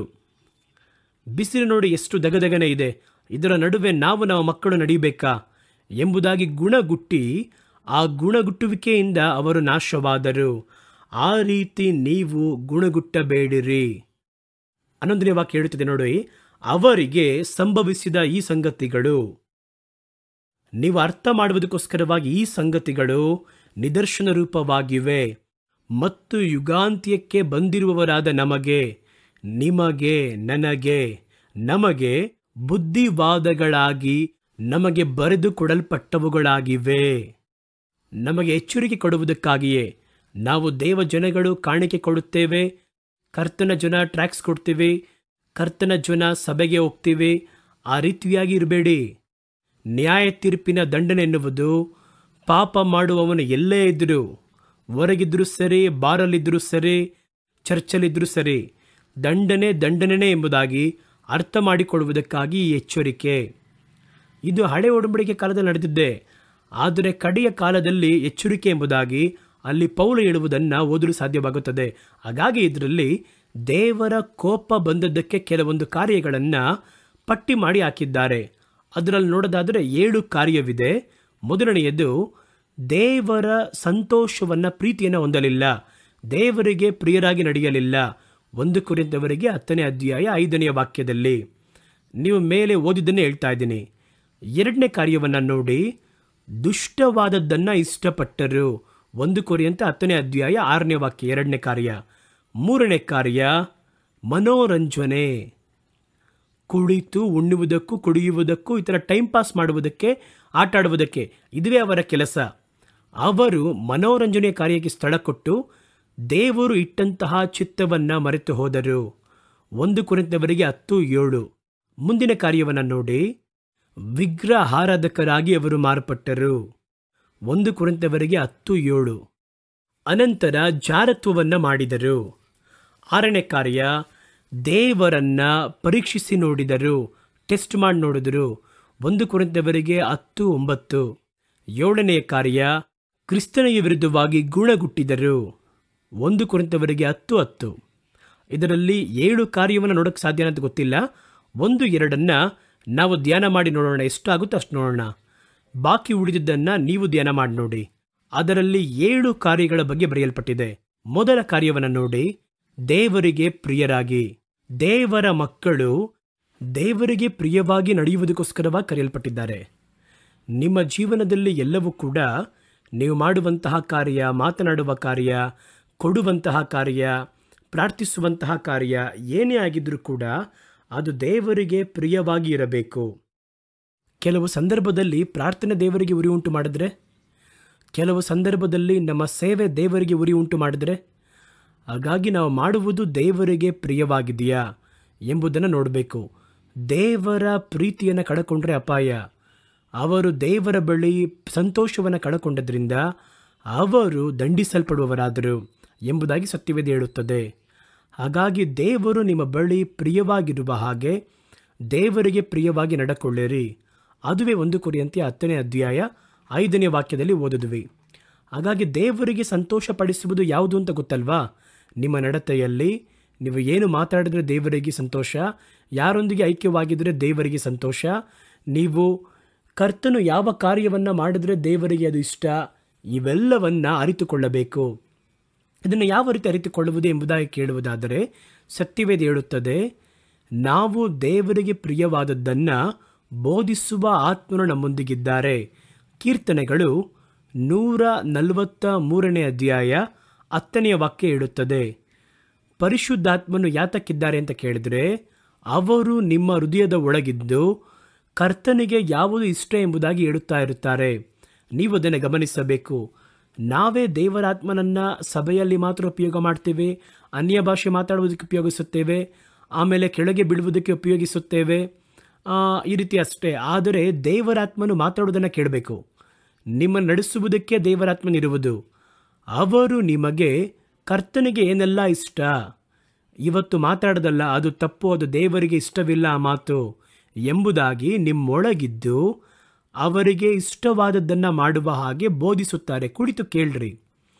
ಅವರಿಗೆ ಸಂತೋಷ ಯಾವುದು ಅಂತ ಕೇಳಿದರೆ, ಕರ್ತನಿಗೆ ಚಿತ್ತವೇನೋ ಅದನ್ನು ಮಾಡುವುದೇ ದೇವರಿಗೆ ಇಷ್ಟ. ದೇವರ ಚಿತ್ತ ನಿಮ್ಮ ಇಷ್ಟವಲ್ಲ, ನಿಮಗೆ ಪ್ರಿಯವಾದದ್ದಲ್ಲ, ದೇವರ ಕಾರ್ಯವೇ. ಆದರೆ ನಿಮ್ಮ ಬಯಕೆಯಂತೆ ಅಲ್ಲ, ಅವರ ಬಯಕೆಯ ಮೇರೆಗೆ. ಹಾಗಾಗಿ ಅರ್ಥ ಮಾಡಿಕೊಳ್ಳುವುದು ಹೇಗೆ? ಅದನ್ನು ನಡೆಸುವುದಕ್ಕೋಸ್ಕರ, ಪ್ರಿಯವಾದದ್ದನ್ನು ಬೋಧಿಸುವುದಕ್ಕಾಗಿಯೇ ದೇವರಾತ್ಮನ ಅನುಗ್ರಹಿಸಲ್ಪಟ್ಟಿದ್ದಾರೆ. ಕೀರ್ತನೆಗಳು 143ನೇ ಅಧ್ಯಾಯ 10ನೇ ವಾಕ್ಯ ತೆಗೆದುಕೊಂಡಿದ್ರಲ್ವಾ? ಓದುತ್ತೇನೆ, ಗಮನಿಸಿ. ನಿಮಗೆ ಪ್ರಿಯವಾದದ್ದನ್ನು ಮಾಡಲು ನನಗೆ ಬೋಧಿಸಿರಿ. ನೀವೇ ನನ್ನ ದೇವರು. ನಿಮ್ಮ ಒಳ್ಳೆಯ ಆತ್ಮ ನನ್ನನ್ನು ಸರಿಯಾದ ಮಾರ್ಗದಲ್ಲಿ ಮುನ್ನಡೆಸಲಿ. ನೋಡಿದ್ರ, ಈ ದೇವರಾತ್ಮನು ದೇವರಿಗೆ ಪ್ರಿಯವಾದದ್ದು ಏನು, ಯಾವ ದಾರಿಯಲ್ಲಿ ನಡೆಯಬೇಕು, ನಿಮ್ಮ ದಾರಿಗಳು ಯಾವ ರೀತಿ ಇದ್ದರೆ ದೇವರಿಗೆ ಇಷ್ಟ ಎನ್ನುವುದನ್ನೆಲ್ಲ ಬೋಧಿಸುವುದಕ್ಕೆ ಇದ್ದಾರೆ. ನಾನು ಒಂದು ಕಾರ್ಯವನ್ನು ಕೇಳುತ್ತೇನೆ, ನೀವು ಹೇಳ್ರಿ, ಚೆನ್ನಾಗಿ ನಿಯತ್ತಿಂದ ಹೇಳಬೇಕು. ದೇವರಾತ್ಮನು ನಿಮ್ಮಲ್ಲಿದ್ದು ಪ್ರಾರ್ಥಿಸುವುದನ್ನು ಕೇಳಿದ್ದೀರಾ? ಕರ್ತನೆ ಪ್ರಾರ್ಥನೆ ಮಾಡಬೇಕು ಅಂತ ಹೇಳಿ ಅವರು ಪ್ರಾರ್ಥನೆ ಮಾಡ್ತಾರೋ, ನೀವು ಪ್ರಾರ್ಥನೆ ಮಾಡ್ತಾರೋ, ಒಟ್ಟಿನ ಪ್ರಾರ್ಥನೆ ಮಾಡ್ತೀರಾ? ಅನ್ಯ ಭಾಷೆ ಮಾತಾಡೋದು ನಿಮಗೆ ಗೊತ್ತು. ಆತ್ಮದಲ್ಲಿ ತುಂಬಲ್ಪಡಬೇಕಾದ್ರೆ ಅನ್ಯ ಭಾಷೆ ಮಾತಾಡ್ತೀರಾ, ಆತ್ಮದಲ್ಲಿ ತುಂಬಿ ಕೈ ತಟ್ತೀರಾ, ಆತ್ಮದಲ್ಲಿ ತುಂಬಿ ಜಿಗಿಯುತ್ತೀರಾ, ಸ್ತೋತ್ರ ಮಾಡ್ತೀರಾ. ಈ ದೇವರಾತ್ಮನು ನಿಮ್ಮ ಬಳಿಯಲ್ಲಿ ಅವರಿಗೆ ಪ್ರಿಯವಾದದ್ದನ್ನು ಬೋಧಿಸುವುದನ್ನು ಕೇಳಿದ್ದೀರಾ ಎಂದಾದರೂ? ನಿಮ್ಮ ಪ್ರಾರ್ಥನೆಯಲ್ಲೂ ಯಾವುದರಲ್ಲೋ ಅಥವಾ ಧ್ಯಾನದಲ್ಲಿ ಕೂತಿರುವಾಗ ಒಂದು ಟೀಚರ್ ಥರ ನಿಮ್ಮ ಬಳಿಯಲ್ಲಿ ದೇವರಾತ್ಮನು ಇದು ದೇವರಿಗೆ ಇಷ್ಟ, ನೀನು ಹೋಗುವಂತಹ ಸ್ಥಳ ದೇವರಿಗೆ ಪ್ರಿಯವಿಲ್ಲದ್ದು, ನೀನು ಮಾಡುವ ಈ ಕಾರ್ಯ ದೇವರಿಗೆ ಪ್ರಿಯವಿಲ್ಲ ಎಂಬುದಾಗಿ ನಿಮ್ಮ ಪಕ್ಕದಲ್ಲಿದ್ದು ಯಾವುದು ಇಷ್ಟ ಯಾವುದು ಇಷ್ಟವಿಲ್ಲ ಎಂಬುದಾಗಿ ನಿಮ್ಮ ಬಳಿ ಮಾತಾಡುವಂತಹ ದೇವರಾತ್ಮನು ಅವರ ನಡೆಸುವಿಕೆಯನ್ನು ಕೇಳಿದ್ದೀರಾ? ಕೇಳಬೇಕು. ಆ ರೀತಿ ನಡೆಸುವುದಕ್ಕಾಗಿ ದೇವರಾತ್ಮನು ಕೊಡಲ್ಪಟ್ಟಿದ್ದಾರೆ. ಅದನ್ನು ಬಿಟ್ಟು ನೀವು ಕೈ ತೊಟ್ಟೋದ್ರಲ್ಲೋ ಅಥವಾ ಸುಮ್ಮನೆ ಬೀಳೋದ್ರಲ್ಲೋ ನಮ್ಮ ಜೀವನದಲ್ಲಿ ಏನಾದರೂ ಬದಲಾವಣೆ ಆಗುತ್ತಾ? ಬದಲಾವಣೆ ಆಗಲ್ಲ. ಮಾತಾಡ್ತಾರೆ. ಕೇಳಿದ್ರೆ ತಾನೇ ಮಾತಾಡೋದು ನಮಗೆ ಅರ್ಥ ಆಗುತ್ತೆ. ಅದನ್ನೇ ಕೀರ್ತನೆಗಳಲ್ಲಿ ಹೇಳ್ತಾರೆ, ನಿಮಗೆ ಪ್ರಿಯವಾದದ್ದನ್ನು ನಡೆಸುವ, ಪ್ರಿಯವಾದ ದಾರಿಯಲ್ಲಿ ನಡೆಸುವಂತಹ ದೇವರಾತ್ಮನು ನಮಗಿದ್ದಾರೆ. ನಿಮಗೆ ಪ್ರಿಯವಾದದ್ದನ್ನು ಮಾಡಲು ನನಗೆ ಬೋಧಿಸಿರಿ. ನೀವೇ ನನ್ನ ದೇವರು. ನಿಮ್ಮ ಒಳ್ಳೆಯ ಆತ್ಮನು ನನ್ನನ್ನು ಸರಿಯಾದ ದಾರಿಯಲ್ಲಿ ನಡೆಸಲಿ ಎಂಬುದಾಗಿ ಬರೆಯಲ್ಪಟ್ಟದನ್ನು ನೋಡ್ತೀವಿ. ಹಾಗಾಗಿ ಆ ಆತ್ಮದ ಪ್ರೇರೇಪಣೆಯನ್ನು ಗಮನಿಸಿ ನೋಡಬೇಕು. ಆತ್ಮನು ಕರ್ತನಿಗೆ ಪ್ರಿಯವಿಲ್ಲದ ಕಾರ್ಯವನ್ನು ನೀವು ಮಾಡಲು ಮುಂದಾಗಬೇಕಾದರೆ ಅವರು ನಿಮ್ಮೊಳಗಿದ್ದು ಒಂದು ಚಿಕ್ಕ ಸಿಗ್ನಲ್ ಕೊಡ್ತಾರೆ, ಗಮನ, ಅದನ್ನು ಮಾಡಬೇಡ, ಅದನ್ನು ಮುಟ್ಟಬೇಡ, ಏನು ಮಾಡಬೇಡ. ಅದು ದೇವರಾತ್ಮನ ಏನು ಹೇಳ್ತಾರಂದರೆ ತಕ್ಷಣ ಅದಕ್ಕೆ ವಿಧೇಯರಾಗಬೇಕು. ನಮಗೆ ಕೆಲವೊಂದು ಕಾರ್ಯದಲ್ಲಿ ತಪ್ಪು ಅಂತ ಗೊತ್ತಾಗುತ್ತೆ, ಅದನ್ನು ದೇವರಾತ್ಮನು ಹೇಳಬೇಕಾಗಿರುವ ಅಗತ್ಯತೆ ಇಲ್ಲ. ಒಬ್ಬನನ್ನು ಹೊಡೆಯುತ್ತೇವೆ, ಕೊಲೆ ಮಾಡುತ್ತೇವೆ, ಹಿಡಿಯುತ್ತೇವೆ ಅಂತ ನೋಡಿದ್ರೆ ದೇವರಾತ್ಮನು ಹೇಳಿಲ್ಲ ಅಂತ ಹೇಳ್ಬಾರ್ದು. ನಮಗೆ ಗೊತ್ತು, ದೇವರಾತ್ಮನು ಬಹಳ ಮೈನ್ಯೂಟಾಗಿರ್ತಾರೆ, ಒಳ್ಳೆಯ ಥರ ಕಾಣುತ್ತೆ. ಆದರೆ ನೀವು ಅದನ್ನು ಮಾಡುವಂತಹ ಯೋಗ್ಯವಾದ ಕಾರ್ಯವಾಗಿರಲ್ಲ. ಅದನ್ನು ದೇವರು ನಮಗೆ ಬಿಟ್ಟು ಮಾಡಿ ತೋರಿಸ್ತಾರೆ. ಇದನ್ನು ಮಾಡುವುದಾದರೆ ದೇವರಿಗೆ ಪ್ರಿಯವಿಲ್ಲದ ಕಾರ್ಯ, ಆ ರೀತಿಯಾಗಿ ದೇವರು ಹೇಳುತ್ತಾರೆ. ಹಾಗಾಗಿ ಅದಕ್ಕೆ ನಾವೇನು ಮಾಡಬೇಕು? ದೇವರಾತ್ಮನಿಗೆ ಸ್ಥಳ ಕೊಡಬೇಕು. ಕರ್ತನಿಗೆ ಪ್ರಿಯವಾಗಿರುವ ಕಾರ್ಯಗಳು, ಸಾಮಾನ್ಯವಾಗಿರುವ ಕಾರ್ಯಗಳು ಯಾವುದು ಎನ್ನುವುದನ್ನು ನಾವು ಅರ್ಥ ಮಾಡಿಕೊಳ್ಳಬೇಕು. ಕೀರ್ತನೆಗಳು 147:11 ಹೇಳುತ್ತದೆ, ದೇವರಿಗೆ ಭಯಪಟ್ಟು ಅವರ ಕೃಪೆಗೆ ಕಾದಿರುವುದು, ಅವರು ನಮ್ಮನ್ನು ನಡೆಸುವವರೆಗೂ ಮೌನವಾಗಿ ಕಾದಿರುವುದು ದೇವರಿಗೆ ಬಹಳ ಪ್ರಿಯ. ನಾವು ಸ್ವಲ್ಪ ಕಾದಿದ್ದು ಕರ್ತನು ಏನು ಮಾಡಲಿಲ್ಲ, ನಾವಾಗಿ ಏನಾದರೂ ಮಾಡೋಣ ಅಂತ ಮುಂದಾಗ್ತಾರೆ ಕೆಲವೊಬ್ಬರು, ಅದು ದೇವರಿಗೆ ಪ್ರಿಯವಿಲ್ಲದ ಕಾರ್ಯ. ವಾಕ್ಯ ಹೇಳುತ್ತದೆ, ಗಮನಿಸಿ, ಅವರು ಕುದುರೆಯ ಬಲದಿಂದ ಇಷ್ಟಪಡುವುದಿಲ್ಲ, ವೀರನ ಕಾಲುಗಳಲ್ಲಿಯೂ ಅವರು ಪ್ರಿಯಪಡುವುದಿಲ್ಲ. ಅಂದರೆ ಅರ್ಥ ಏನು? ನಿಮ್ಮ ಸ್ವಂತ ಬಲ ಇದೆ ನೋಡಿ, ನಿಮ್ಮ ಸ್ವಂತ ಆಲೋಚನೆ ಇದೆ ನೋಡಿ, ಅದು ಒಂದು ವೇಳೆ ನಿಮ್ಮ ಜ್ಞಾನವಾಗಿರ್ಬೋದು, ಅಥವಾ ನೀವು ಇಟ್ಟುಕೊಂಡಿರುವಂಥ ಆಸ್ತಿಪಾಸ್ತಿ ಆಗಿರ್ಬೋದು, ಹಣವಾಗಿರ್ಬೋದು, ನೀವು ಹೇಳುವುದನ್ನು ಮಾಡುವಂತಹ ವ್ಯಕ್ತಿಗಳಾಗಿರ್ಬೋದು, ಯಾವ ಮನುಷ್ಯನ ಬಲ ಆಗಿರ್ಬೋದು, ಹಣ ಬಲ ಆಗಿರ್ಬೋದು, ಅರಿವಿನ ಬಲ ಆಗಿರ್ಬೋದು, ಅದರಲ್ಲಿ ದೇವರು ಪ್ರಿಯರಾಗಿರುವುದಿಲ್ಲ. ಕೆಲವರನ್ನು ನೋಡಿ, ಬಹಳ ಮಂದಿಗೆ ಹಣ ಬಂದರೆ ದೇವರನ್ನ ಕೇಳೋದಿಲ್ಲ. ನಾನು ಬಯಸುವುದನ್ನು ಮಾಡುವುದಕ್ಕೆ ಹಣವಿದೆ. ನೀವು ಚೆನ್ನಾಗಿ ನೋಡಿ, ಸೇವಕರಾಗಿದ್ದರೂ ಸರಿ, ವಿಶ್ವಾಸಿಗಳಾಗಿದ್ದರೂ ಸರಿ, ಬಡವನಾಗಿರುವವನು ಪ್ರಾರ್ಥನೆ ಮಾಡಬೇಕು, ಕರ್ತನೇ ನಾನು ಈ ಕಾರ್ಯವನ್ನು ಮಾಡಬೇಕು, ನನಗೆ ಒಂದು 10 ಲಕ್ಷ ಹಣ ಬೇಕು, ದೇವರೇ ನಾನೇನು ಮಾಡಬೇಕು, ಎಲ್ಲಿ ಹೋಗಿ ಪಡೆಯುವುದು, ನೀವೇ ಸಹಾಯ ಮಾಡಬೇಕು ಅಂತ ಪ್ರಾರ್ಥನೆ ಮಾಡ್ತಾರೆ. ಹಣವಿರುವವನು ಬಹಳ 10 ಕೋಟಿ 100 ಕೋಟಿ ಇರುವಂತಹ ದೊಡ್ಡ ದೊಡ್ಡ ಬಿಲಿಯನಿಯರ್ ಥರ ಇರುವವನು, ಅವನು ಹೋಗಿ 10 ರೂಪಾಯಿಗೆ 20 ರೂಪಾಯಿಗೆ ಪ್ರಾರ್ಥನೆ ಮಾಡ್ತಾನಾ? ಒಂದು 10 ಲಕ್ಷ ರೂಪಾಯಿಗೆ ಹೋಗಿ ಪ್ರಾರ್ಥನೆ ಮಾಡ್ತಾನಾ? ಆ ಒಂದು ಯೋಜನೆ ನಮಗೆ ಬೇಕಾಗಿಲ್ವೋ? ಹಣ ತಾನೇ 10 ಲಕ್ಷ ರೂಪಾಯಿ, ನಮಗೊಂದು ಅಲ್ಪ ಹಣ, ಅದನ್ನು ತೆಗೆದುಕೊಂಡು ಅಂತ ಹಾಕ್ಬೋದು. ಆದರೆ ಸತ್ಯವೇದ ಹೇಳುತ್ತದೆ, ನಿಮ್ಮ ಬಳಿ ಬಲವಿದ್ದರೂ ಹಣವಿದ್ದರೂ ಅದು ದೇವರಿಗೆ ಪ್ರಿಯವಾದದ್ದ ಅಂತ ನೋಡಬೇಕು. ಆದರೆ ಹಣವಿರುವವರ ಕುರಿತಾಗಿ ಯೋಚನೆ ಮಾಡುವುದಿಲ್ಲ. ಬಡವರು ಯೋಚಿಸುವಷ್ಟು ಅವರು ಯೋಚಿಸುವುದಿಲ್ಲ, ಏಕೆಂದರೆ ಅವ್ರಿಗೆ ಬೇಕಾಗಿಲ್ಲ. ದೊಡ್ಡ ದೊಡ್ಡ ಸೇವಕರನ್ನು ಕೂಡ ನಾವು ನೋಡಿದ್ದೇವೆ. ಅವರು ಕೆಲವರು ಸಾಕ್ಷಿಯನ್ನೇ ಹೇಳಿದ್ದಾರೆ, ನಮ್ಮ ಆಫೀಸ್ನಲ್ಲಿ ಹಾಕುವುದಕ್ಕೆ ಒಂದು ಮೇಜನ್ನು ಪಡೆಯುವುದಕ್ಕೆ ನಾವು ಪ್ರಾರ್ಥನೆ ಮಾಡ್ತಾಯಿದ್ವಿ, ಹಲವು ದಿನ ಪ್ರಾರ್ಥನೆ ಮಾಡ್ತಿದ್ವಿ. ನಾವು ಹೋಗುವುದಕ್ಕೆ ಸೈಕಲ್ ಇಟ್ಕೊಂಡಿದ್ವಿ, ಒಂದು 2 ವೀಲರನ್ನು ಪಡೆಯುವುದಕ್ಕೆ ನಾವು ಪ್ರಾರ್ಥನೆ ಮಾಡೋದ್ವಿ, ಹಲವು ದಿನ ಪ್ರಾರ್ಥನೆ ಮಾಡಿದ್ವಿ, ಕರ್ತನೆ ಕೊಡಿಸಿರಿ ಎಂಬುದಾಗಿ. ಅದು ಆರಂಭದಲ್ಲಿ. ಈಗ ನೀವು ಆ ರೀತಿ ಪ್ರಾರ್ಥನೆ ಮಾಡ್ತೀರಾ? ಅದು ಬೇಕಾಗುತ್ತದೋ ಬೇಕಾಗುವುದಿಲ್ವೋ, ದೇವರಿಗೆ ಇಷ್ಟನೋ ಇಷ್ಟ ಇಲ್ವೋ, ಇವಾಗ ಕೇಳುವಂಥ ಅವಶ್ಯವಿಲ್ಲ. ಏಕೆಂದರೆ ನಮ್ಮ ಬಳಿ ಬಹಳ ಹಣವಿದೆ ಅಂದುಕೊಂಡ್ರೆ ತೆಗೆದುಕೊಳ್ಳುವಂಥದ್ದೇ. ಇದರಲ್ಲಿ ಯಾಕೆ ದೇವರು ಆ ರೀತಿಯಾಗಿ ಹೋಗ್ತೀವಿ ನೋಡಿ, ಅದು ತಪ್ಪು. ಅದನ್ನೇ ವಾಕ್ಯ ಹೇಳುತ್ತದೆ, ನಿಮಗೆ ಬಲ ಇರಲಿ, ಕುದುರೆಯ ಬಲ ಇರಲಿ, ಜ್ಞಾನವಿರಲಿ, ವೀರನ ಕಾಲುಗಳ ಹಾಗೆ ಇರಲಿ.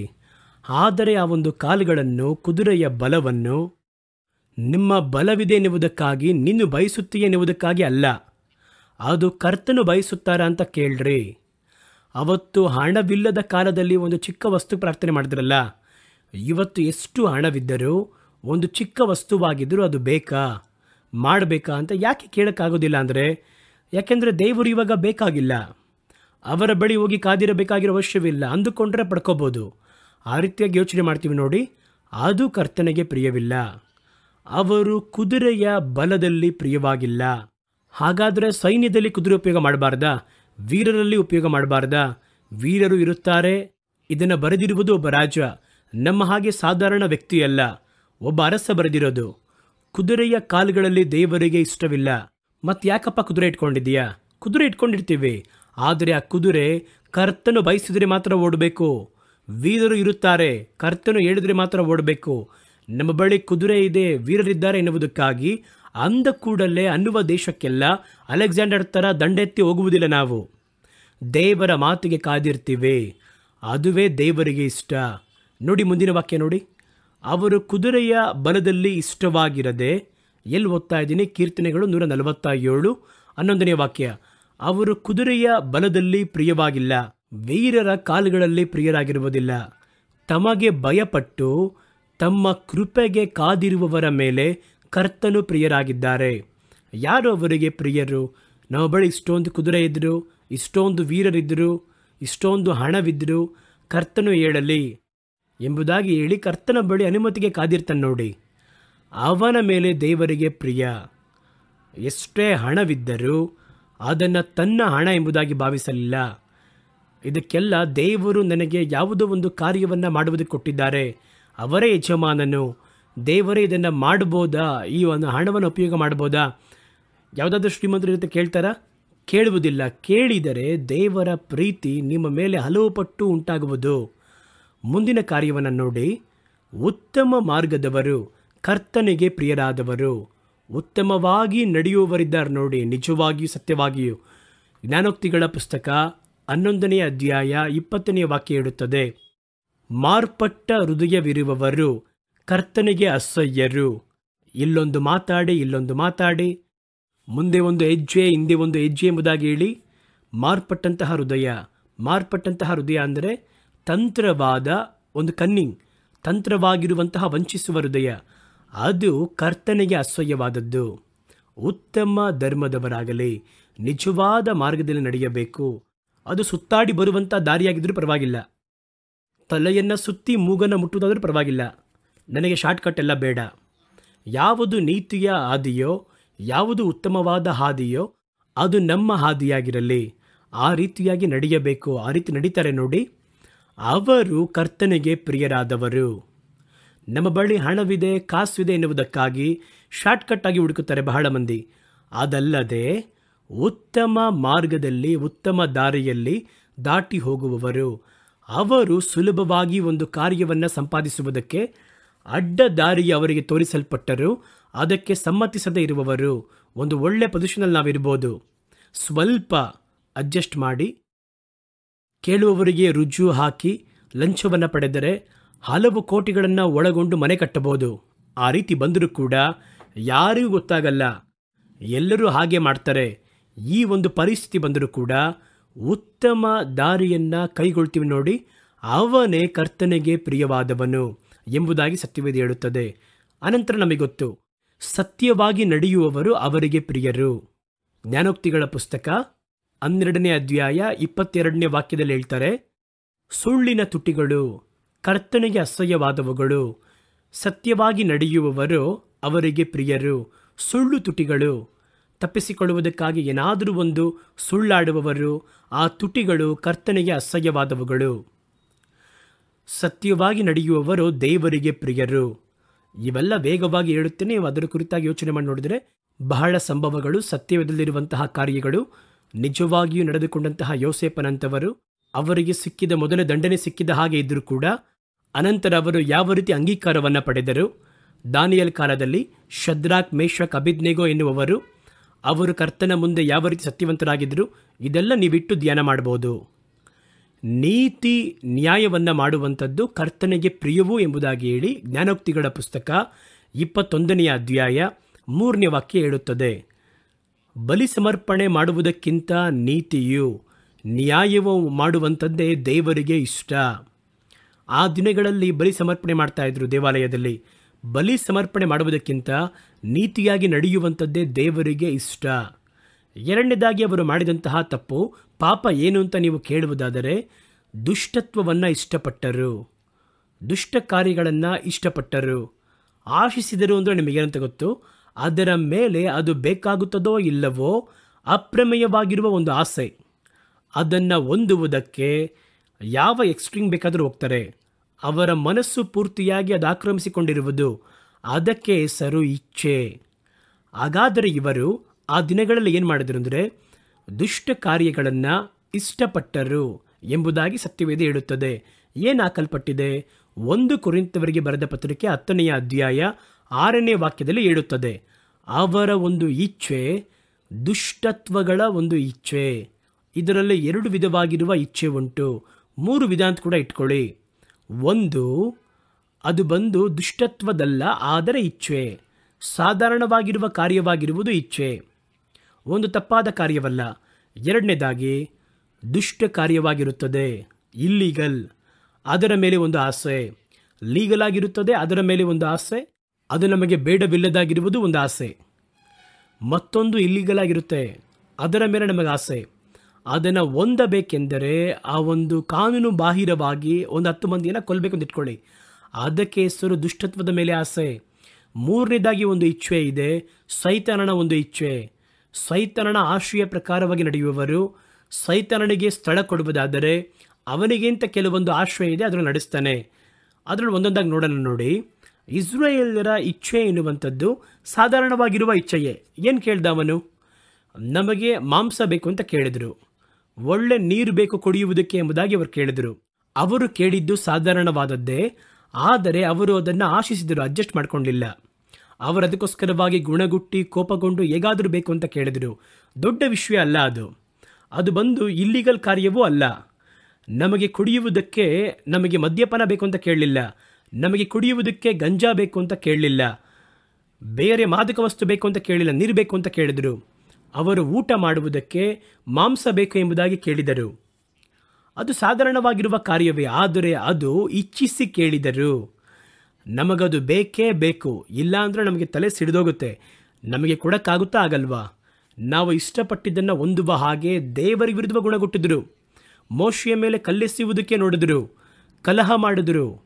ಹಾಗಾದರೆ ಆಸೆ ಅವರನ್ನು ಯಾವ ಪಾಪವನ್ನು ಮಾಡುವುದಕ್ಕೆ ಬೇಕಾದರೂ ಮುಂದೆ ಅದು ಪ್ರೇರೇಪಿಸಿತು. ಆದರೆ ಆಸೆ ಪಟ್ಟಿದ್ದು ಅದು ಕಾನೂನು ಬಾಹಿರ ಅಲ್ಲ, ಸಾಧಾರಣವಾಗಿರುವ ಕಾರ್ಯವೇ. ನೋಡಿ, ಅರಣ್ಯಕಾಂಡ 11ನೇ ಅಧ್ಯಾಯ 4, 5, 6ನೇ ವಾಕ್ಯವು ಈ ರೀತಿ ಹೇಳುತ್ತದೆ. ಅನಂತರ ಅವರ ಒಳಗೆ ಇದ್ದಂತಹ ಹಲವು ಜನಾಂಗದವರು ಅನ್ಯರು ಬಹಳ ಆಶೆಯಿಂದ ಇಚ್ಛೆ ಉಳ್ಳವರಾದರು. ಇಸ್ರಾಯೇಲ್ ಜನಗಳು ಕೂಡ ಮತ್ತೆ ಅಳುತ್ತಾ ನಮಗೆ ಮಾಂಸವನ್ನು ತಿನ್ನುವುದಕ್ಕೆ ಕೊಡುವವರು ಯಾರು? ಆ ಇಚ್ಛೆಯಿಂದ ನೋಡ್ರಿ, ಊಟ ಮಾಡಬೇಕು, ಕೇಳ್ಬೋದು, ದೇವರೇ ಕೊಡಿ ಅಂತ ಕೇಳ್ಬೋದು. 10 ಗೋಳಾಡಿ ಕೇಳ್ತಾರೆ ಅಂದರೆ ಅದು ಅವನಿಗೆ ಎಷ್ಟರ ಮಟ್ಟಿಗೆ ಒಂದು ವಿಗ್ರಹದ ಹಾಗೆ ಒಂದು ಮುಖ್ಯವಾಗಿ ತೋಚಿರ್ಬೋದು. ಆದರೆ ಅದು ಬಂದು ಇಲ್ಲೀಗಲ್ ಅಲ್ಲ. ನಮಗೆ ಆ ಮಾಂಸವನ್ನು ಕೊಡುವವರು ಯಾರು ಎಂಬುದಾಗಿ ಅಳುತ್ತಾ ಕೇಳ್ತಾ ಇದ್ದಾರೆ. ದೊಡ್ಡ ದೊಡ್ಡ ವ್ಯಕ್ತಿಗಳು, ವಯಸ್ಸಾಗಿರುವ ತಾತ, ಅಜ್ಜ, ಯೌವನಸ್ಥನು, ಯುದ್ಧ ಮಾಡುವವರು ಎಲ್ಲರೂ ಓ ಅಂತ ಹೇಳ್ತಾ ಇದ್ದಾರೆ, ನಮಗೆ ಈ ಮಾಂಸ ಬೇಕು. ಈ ರೀತಿಯಾಗಿ ಅಷ್ಟರ ಮಟ್ಟಿಗೆ ಅವರು ಅಳ್ತಾ ಇದ್ದಾರೆ. ಅವರು ಅದನ್ನು ಕೇಳಿದರು. ಮುಂದಿನ ವಾಕ್ಯ ನೋಡಿ, ಐಗುಪ್ತ ದೇಶದಲ್ಲಿ ನಾವು ಬಿಟ್ಟಿಯಾಗಿ ತಿನ್ನುತ್ತಿದ್ದ ಮೀನು, ಸವತೆಕಾಯಿ, ಕರ್ಬೂಜ, ಉಳ್ಳಿಗಡ್ಡೆ, ನೀರುಳ್ಳಿ, ಬೆಳ್ಳುಳ್ಳಿ ಇವು ನೆನಪಿಗೆ ಬರುತ್ತವಲ್ಲ. ಅಲ್ಲಿ ಕ್ರಿಯವಿಲ್ಲದೆ ತಿಂದ್ರಂತೆ. ಏನು ಬಿಟ್ಟು ತಿಂದ್ರಂತೆ? ಇವರು ಗುಲಾಮರಾಗಿ ಕೆಲಸ ಮಾಡಿದ್ರು, ಅವರಿಗೆ ಕೂಲಿ ಎಲ್ಲ ಕೊಡ್ತಿರಲಿಲ್ಲ. ಅದಕ್ಕೆ ಬದಲಾಗಿ ಊಟ ಹಾಕ್ತಾಯಿದ್ರು. ಅವರು ಬಂದು ಬೆಳಗ್ಗೆ ಅಲ್ಲಿ ಕೆಲಸದವರು ಬಂದು ಕರ್ಕೊಂಡೋಗಿ ಕೆಲಸ ಮಾಡಿಸ್ತಿದ್ರು. ಆದರೆ ನಿಜವಾಗಿಯೂ ಅವರು ಬಿಟ್ಟಿಯಾಗಿ ತಿಂದದ್ದು ಈ 40 ವರ್ಷ ಮರುಭೂಮಿಯಲ್ಲಿ. ಏನು ಕೆಲಸ ಮಾಡಲಿಲ್ಲ, ಬಿತ್ತಿಲ್ಲ, ಏನು ಮಾಡಲಿಲ್ಲ, ಬರೀ ಪ್ರಯಾಣ ದೇವರು ನಡೆಸ್ತಾ ಇದ್ರು. ಇಲ್ಲೇ ಅವರು ಬಿಟ್ಟಿಯಾಗಿ ತಿಂದದ್ದು. ಆದರೆ ಅವನು ಅಂದ್ಕೊಂಡ, ಐಗುಪ್ತ್ಯದಲ್ಲಿ ಸರಿಯಾದ ಸಮಯ ಬರಬೇಕಾದ್ರೆ ಗಂಟೆ ಬಾರಿಸಿ ಊಟ ಹಾಕ್ತಿದ್ರಲ್ಲ, ಈರುಳ್ಳಿ, ಬೆಳ್ಳುಳ್ಳಿ, ಈ ರೀತಿ ಸೌತೆಕಾಯಿ, ಕರ್ಬೂಜ, ಈ ಎಲ್ಲ ಕಾಯಿಗಳನ್ನಿಟ್ಟು ಅಡುಗೆ ಮಾಡಿ ಸಾರಿಗೀರು ಮಾಡಿಕೊಡ್ತಿದ್ರು. ಇವನು ಅಂದ್ಕೊಂಡ, ನಾವು ಫ್ರೀಯಾಗಿ ಊಟ ಮಾಡ್ತಾಯಿದ್ದೀವಿ ಅಂತ ಅಂದ್ಕೊಂಡ. ಇವತ್ತು ಕೂಡ ನೋಡಿ, ಸರ್ಕಾರದ ಉಚಿತ ಯೋಜನೆ ಅಂತ ಹೇಳ್ತಾರೆ. ಬಹಳ ಮಂದಿ ಅದನ್ನು ಉಚಿತವಾಗಿ ಕೊಡ್ತಾರೆ ಅಂತ ಅನ್ಕೋತಾರೆ. ಆದರೆ ನಿಜವಾಗಿಯೂ ಅದು ನಮ್ಮ ಬಳಿಯಿಂದ ಪಡೆದಂತಹ ಹಣದಿಂದಲೇ ಒಂದು ಭಾಗವನ್ನು ಹಂಚಿಕೊಡ್ತಾರಷ್ಟೇ. ಉಚಿತವಾಗಿ ಯಾರು ಕೊಡಲ್ಲ, ಯಾರ ಹತ್ರ ಸ್ವಂತ ಹಣ ಕೊಡ್ತಾರೆ ಅವರು. ಆದರೆ ಅವರು ಆ ರೀತಿ ಭಾವಿಸಿಕೊಂಡರು.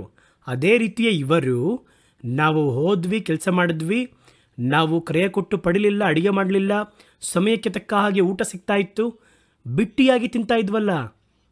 ಬಿಟ್ಟಿ ಎನ್ನುವುದು ಹಣವಾಗಿ ಕೊಡಲಿಲ್ಲ, ಆದರೆ ದಿನನಿತ್ಯ ಬೆಳಗ್ಗೆದ್ದು ರಕ್ತವನ್ನ ಬೆವರನ್ನ ಸುರಿಸಿ ಕೆಲಸ ಮಾಡಿ ಸಂಪಾದನೆ ಮಾಡಿದ್ರು ಅವರು. ಅವ್ರು ಹೇಳ್ತಾರೆ, ಇಲ್ಲಿಯಾದರೂ ನಮ್ಮ ಜೀವ ಬತ್ತಿ ಹೋಯಿತು. ಇದೇ ಇಚ್ಛೆ. ಆಹಾರ ಇಲ್ಲ, ಸರಿ ಪರವಾಗಿಲ್ಲ, ಅದರ ಜೀವ ಬತ್ತಿ ಹೋಗುವಷ್ಟು ಅದರ ಮೇಲೆ ಅಷ್ಟೊಂದು ಏನು ಆಶೆ. ಈ ಮನ್ನವನ್ನು ಬಿಟ್ಟು ನಮಗೆ ಬೇರೆ ಏನೂ ಇಲ್ವಲ್ಲ. ಮನ್ನ ಅಂದರೆ ಸಾಧಾರಣ ವಿಚಾರನ? ಅವರನ್ನಲ್ಲದೆ ಭೂಮಿಯಲ್ಲಿ ಬೇರೆ ಯಾರು ಮನ್ನವನ್ನು ತಿನ್ನಲೇ ಇಲ್ವಲ್ಲ. ಅದು ದೇವದೂತರ ಆಹಾರ ಅಂತ ಹಾಕಲ್ಪಟ್ಟಿದೆ. ಅದು ಆಶೆ ಎಂಬುದಾಗಿ ದೇವರ ವಾಕ್ಯ ಹೇಳುತ್ತದೆ. ಆದರೆ ನೋಡಿ, ಸ್ವಲ್ಪ ಯೋಚನೆ ಮಾಡಿ ನೋಡಿದರೆ ಬಹಳ ಪಶ್ಚಾತ್ತಾಪ ಆಗುತ್ತೆ. ಅವನೇನು ಕೇಳ್ದ? ಒಂದೊತ್ತು ಊಟ, ಒಂದು ಮಾಂಸ, ಇದಕ್ಕೋಗಿ ಅಳ್ತಾ ಇದ್ದಾರೆ ವಯಸ್ಸಾದ ಹಿರಿಯರು. ಅದು ಏನು ಒಂದು ದೊಡ್ಡ ಕಾರ್ಯವನ್ನು ಕೇಳಲಿಲ್ವಲ್ಲ. ಬೆಳ್ಳಿ ಬಂಗಾರ ಕೊಡು ಅಂತ ಕೇಳಲಿಲ್ಲ, ಒಂದೊತ್ತು ಊಟ. ಆದರೆ ಅದನ್ನು ಕೇಳಿದಂತಹ ವಿಧ ಇದೆ ನೋಡಿ, ಅದು ಅವರ ಆಶೆ ಎನ್ನುವ ಅದರಲ್ಲಿ ಅರ್ಥವಾಗುತ್ತದೆ. ಹಾಗಾಗಿ ನಮಗೂ ಕೂಡ ನೋಡಿ, ಕೆಲವೊಂದು ಕಾರ್ಯಗಳು ಇಲ್ಲಿಗಲ್ ಕಾರ್ಯ ಅಲ್ಲ, ಆದರೆ ಆಶೆ ಪಡುವಂಥ ಕಾರ್ಯಗಳು. ಒಂದು ಬಂಗಾರ, ಒಂದು ಒಡವೆಯನ್ನು ಕೊಂಡುಕೊಳ್ಳಬೇಕು, ಕೂಡಿಸ್ಬೇಕು ಮನೆಯಲ್ಲಿ, ಒಳ್ಳೆ ಡಿಸೈನ್, ಅದು ಇಲ್ಲಿಗಲ್ ಅಲ್ಲ. ಆದರೆ ಅದನ್ನು ಆಶೆ ಪಡ್ತೀವಿ ನೋಡಿ. ಆದಾಯ ಅದಕ್ಕೆ ತಕ್ಕ ಹಾಗಿಲ್ಲ, ಆದರೆ ಹೇಗಾದರೂ ಸಾಲಾಗಿಲ್ಲ ಮಾಡಿಯಾದರೂ ನಾವು ಬಯಸಿದ್ದನ್ನು ಪಡಿಬೇಕು ಅಂತ ಅನ್ಕೋತೀವಿ. ನೀವು ಬಯಸಿದಂತಹ ಆ ಒಂದು ವಸ್ತುಗಳು ಸರ್ಕಾರಕ್ಕೆ ವಿರುದ್ಧವಾದದ್ದಲ್ಲ, ಅದು ಸರ್ಕಾರಕ್ಕೆ ಒಳಗಾದದ್ದೇ. ಒಂದು ಮನೆ ತಗೋಬೇಕು, ಒಂದು ಕಾರ್ ತಗೋಬೇಕು, ಬಂಗ್ಲೆ ತಗೋಬೇಕು. ಆದರೆ ಅದಕ್ಕೆ ನಾವು ಯಾವ ಎಕ್ಸ್ಟ್ರೀಮ್ ಬೇಕಾದರೂ ಹೋಗುವುದಕ್ಕೆ ತಯಾರಾಗಿರ್ತೀವಿ. ಒಂದು ವಸ್ತ್ರವನ್ನು ಪಡಿಬೇಕು, ಒಂದು ಏನಾದರೂ ತಗೋಬೇಕು, ಖರೀದಿ ಮಾಡಬೇಕು, 25,000 ಹೇಳ್ತಾರೆ. ಅವರೆಲ್ಲ ಅದರಲ್ಲಿ ಅನೇಕರು ಶ್ರೀಮಂತರಿದ್ದಾರೆ. ಆದರೆ ನಾವು ಪಡೆಯುವಂತಹ ಸಂಬಳದಲ್ಲಿ 10,000 ಸಂಬಳದಲ್ಲಿ ಪಡೆಯೋಕ್ಕಾಗಲ್ಲ, ಹೇಗಾದರೂ ಪಡೆಯಬೇಕು ಎಂಬುದಾಗಿ ಆಸೆ ಪಡ್ತೀವಿ. ಆಸೆ ಪಟ್ಟಂಥ ವಸ್ತು ಇಲ್ಲೀಗಲಲ್ಲ, ಅದು ಸರ್ಕಾರಕ್ಕೆ ವಿರುದ್ಧವಾದದ್ದಲ್ಲ. ಆದರೆ ನಿಮ್ಮ ಆಸೆ ಇಚ್ಛೆ ಎಂಬುದಾಗಿ ಸತ್ಯವೇದ ಹೇಳುವಂಥದ್ದಾಗಿದೆ. ಹಾಗಾದರೆ ನೋಡಿ, ಬಹಳ ವಿಷಯ ಇದೆ ನಮಗೆ.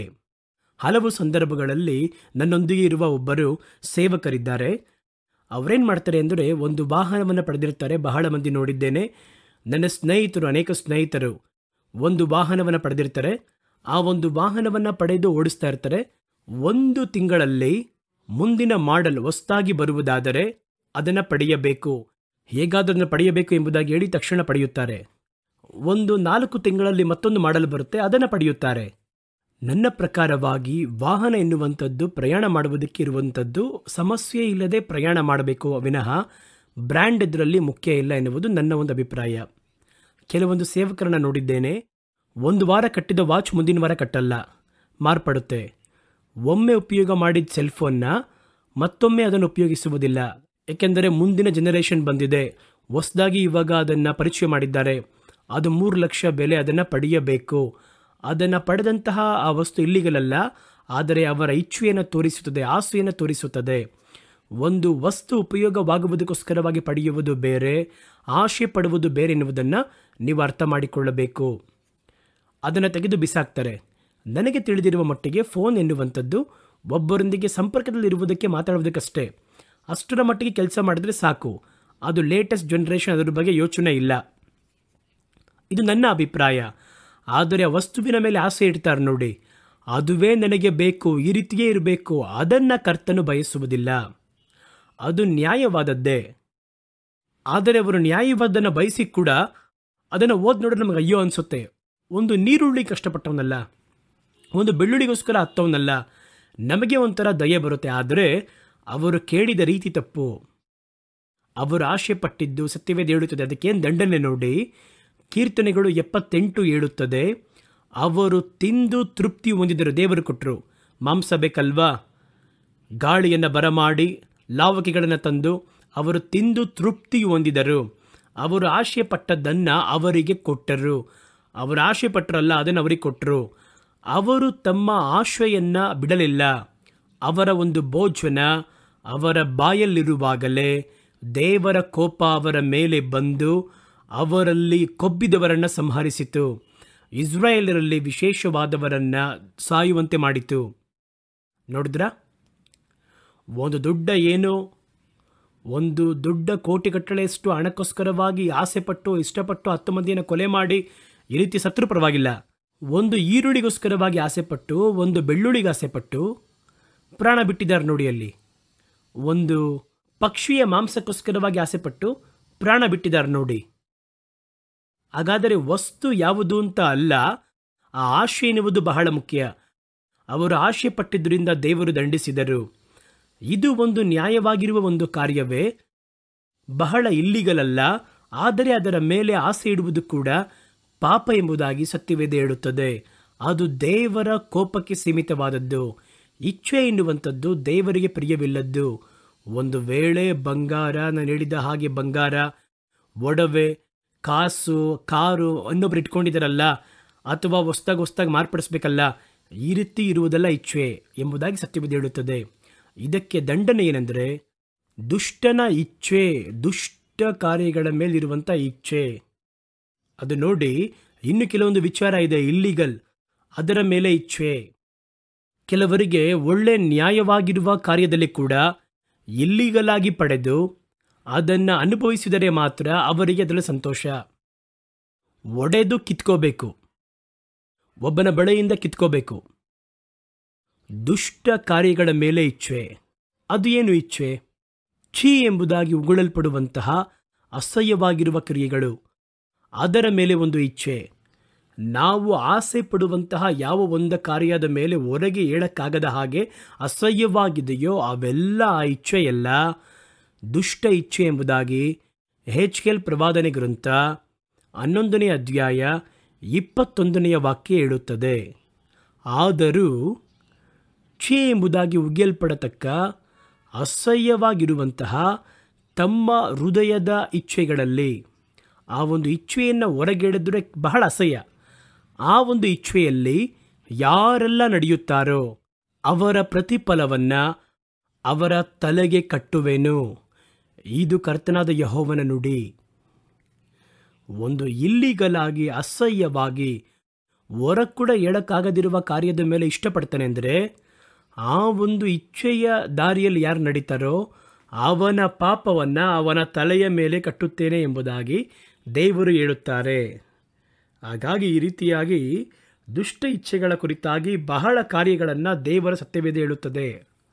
ನೋಡಿ, ಒಂದೆರಡನ್ನು ಹೇಳ್ತೀನಿ. ಒಂದು, ಕರ್ಮವಿಲ್ಲದಿರುವ ಪಾಪದ ಇಚ್ಛೆ. ರೋಮಾಪುರದವರಿಗೆ ಬರೆದ ಪತ್ರಿಕೆ 1ನೇ ಅಧ್ಯಾಯ 24ರಿಂದ 28ರವರೆಗೂ. ಇಂತಹ ಕ್ರಮವಿಲ್ಲದ ಇಂಥ ಪಾಪದ ಇಚ್ಛೆಗಳು ಈಗಿರುವ ಕಾಲದಲ್ಲಿ ದೊಡ್ಡದಾಗಿರುವುದನ್ನು ನೋಡಿದ್ದೇವೆ. ಯೌವನಸ್ಥರ ನಡುವೆ, ಅನೇಕ ವೃದ್ಧರ ನಡುವೆ ಇವಾಗೆಲ್ಲ ನೋಡಿದರೆ ದೊಡ್ಡದಾಗಿ ಯಾರೂ ಅದನ್ನು ಕಂಡುಕೊಳ್ಳುವುದಿಲ್ಲ. ಅಷ್ಟರ ಮಟ್ಟಿಗೆ ಈ ಪಾಪಗಳು ಸರ್ವಸಾಧಾರಣವಾಗಿ ಸಮುದಾಯದಲ್ಲಿ ಪ್ರತ್ಯೇಕವಾಗಿ ಕೆಲವೊಂದು ವರ್ಷಗಳ ಒಳಗೆ ತೀವ್ರವಾಗಿ ಹರಡುತ್ತಿರುವುದನ್ನು ನೋಡ್ತಾ ಇದ್ದೀವಿ. ರೋಮಾಪುರದವರೆಗೆ 1ನೇ ಅಧ್ಯಾಯ 21ರಿಂದ 25ರವರೆಗಿರುವ ವಾಕ್ಯಗಳು. ಯಾಕೆಂದರೆ ದೇವರ ವಿಷಯವಾಗಿ ಅವರಿಗೆ ತಿಳುವಳಿಕೆ ಇದ್ದರೂ ಅವರು ಆತನನ್ನು ದೇವರೆಂದು ಘನಪಡಿಸಲಿಲ್ಲ, ಆತನ ಉಪಕಾರಗಳನ್ನು ನೆನೆಸಿ ಆತನನ್ನು ಸ್ತುತಿಸಲಿಲ್ಲ.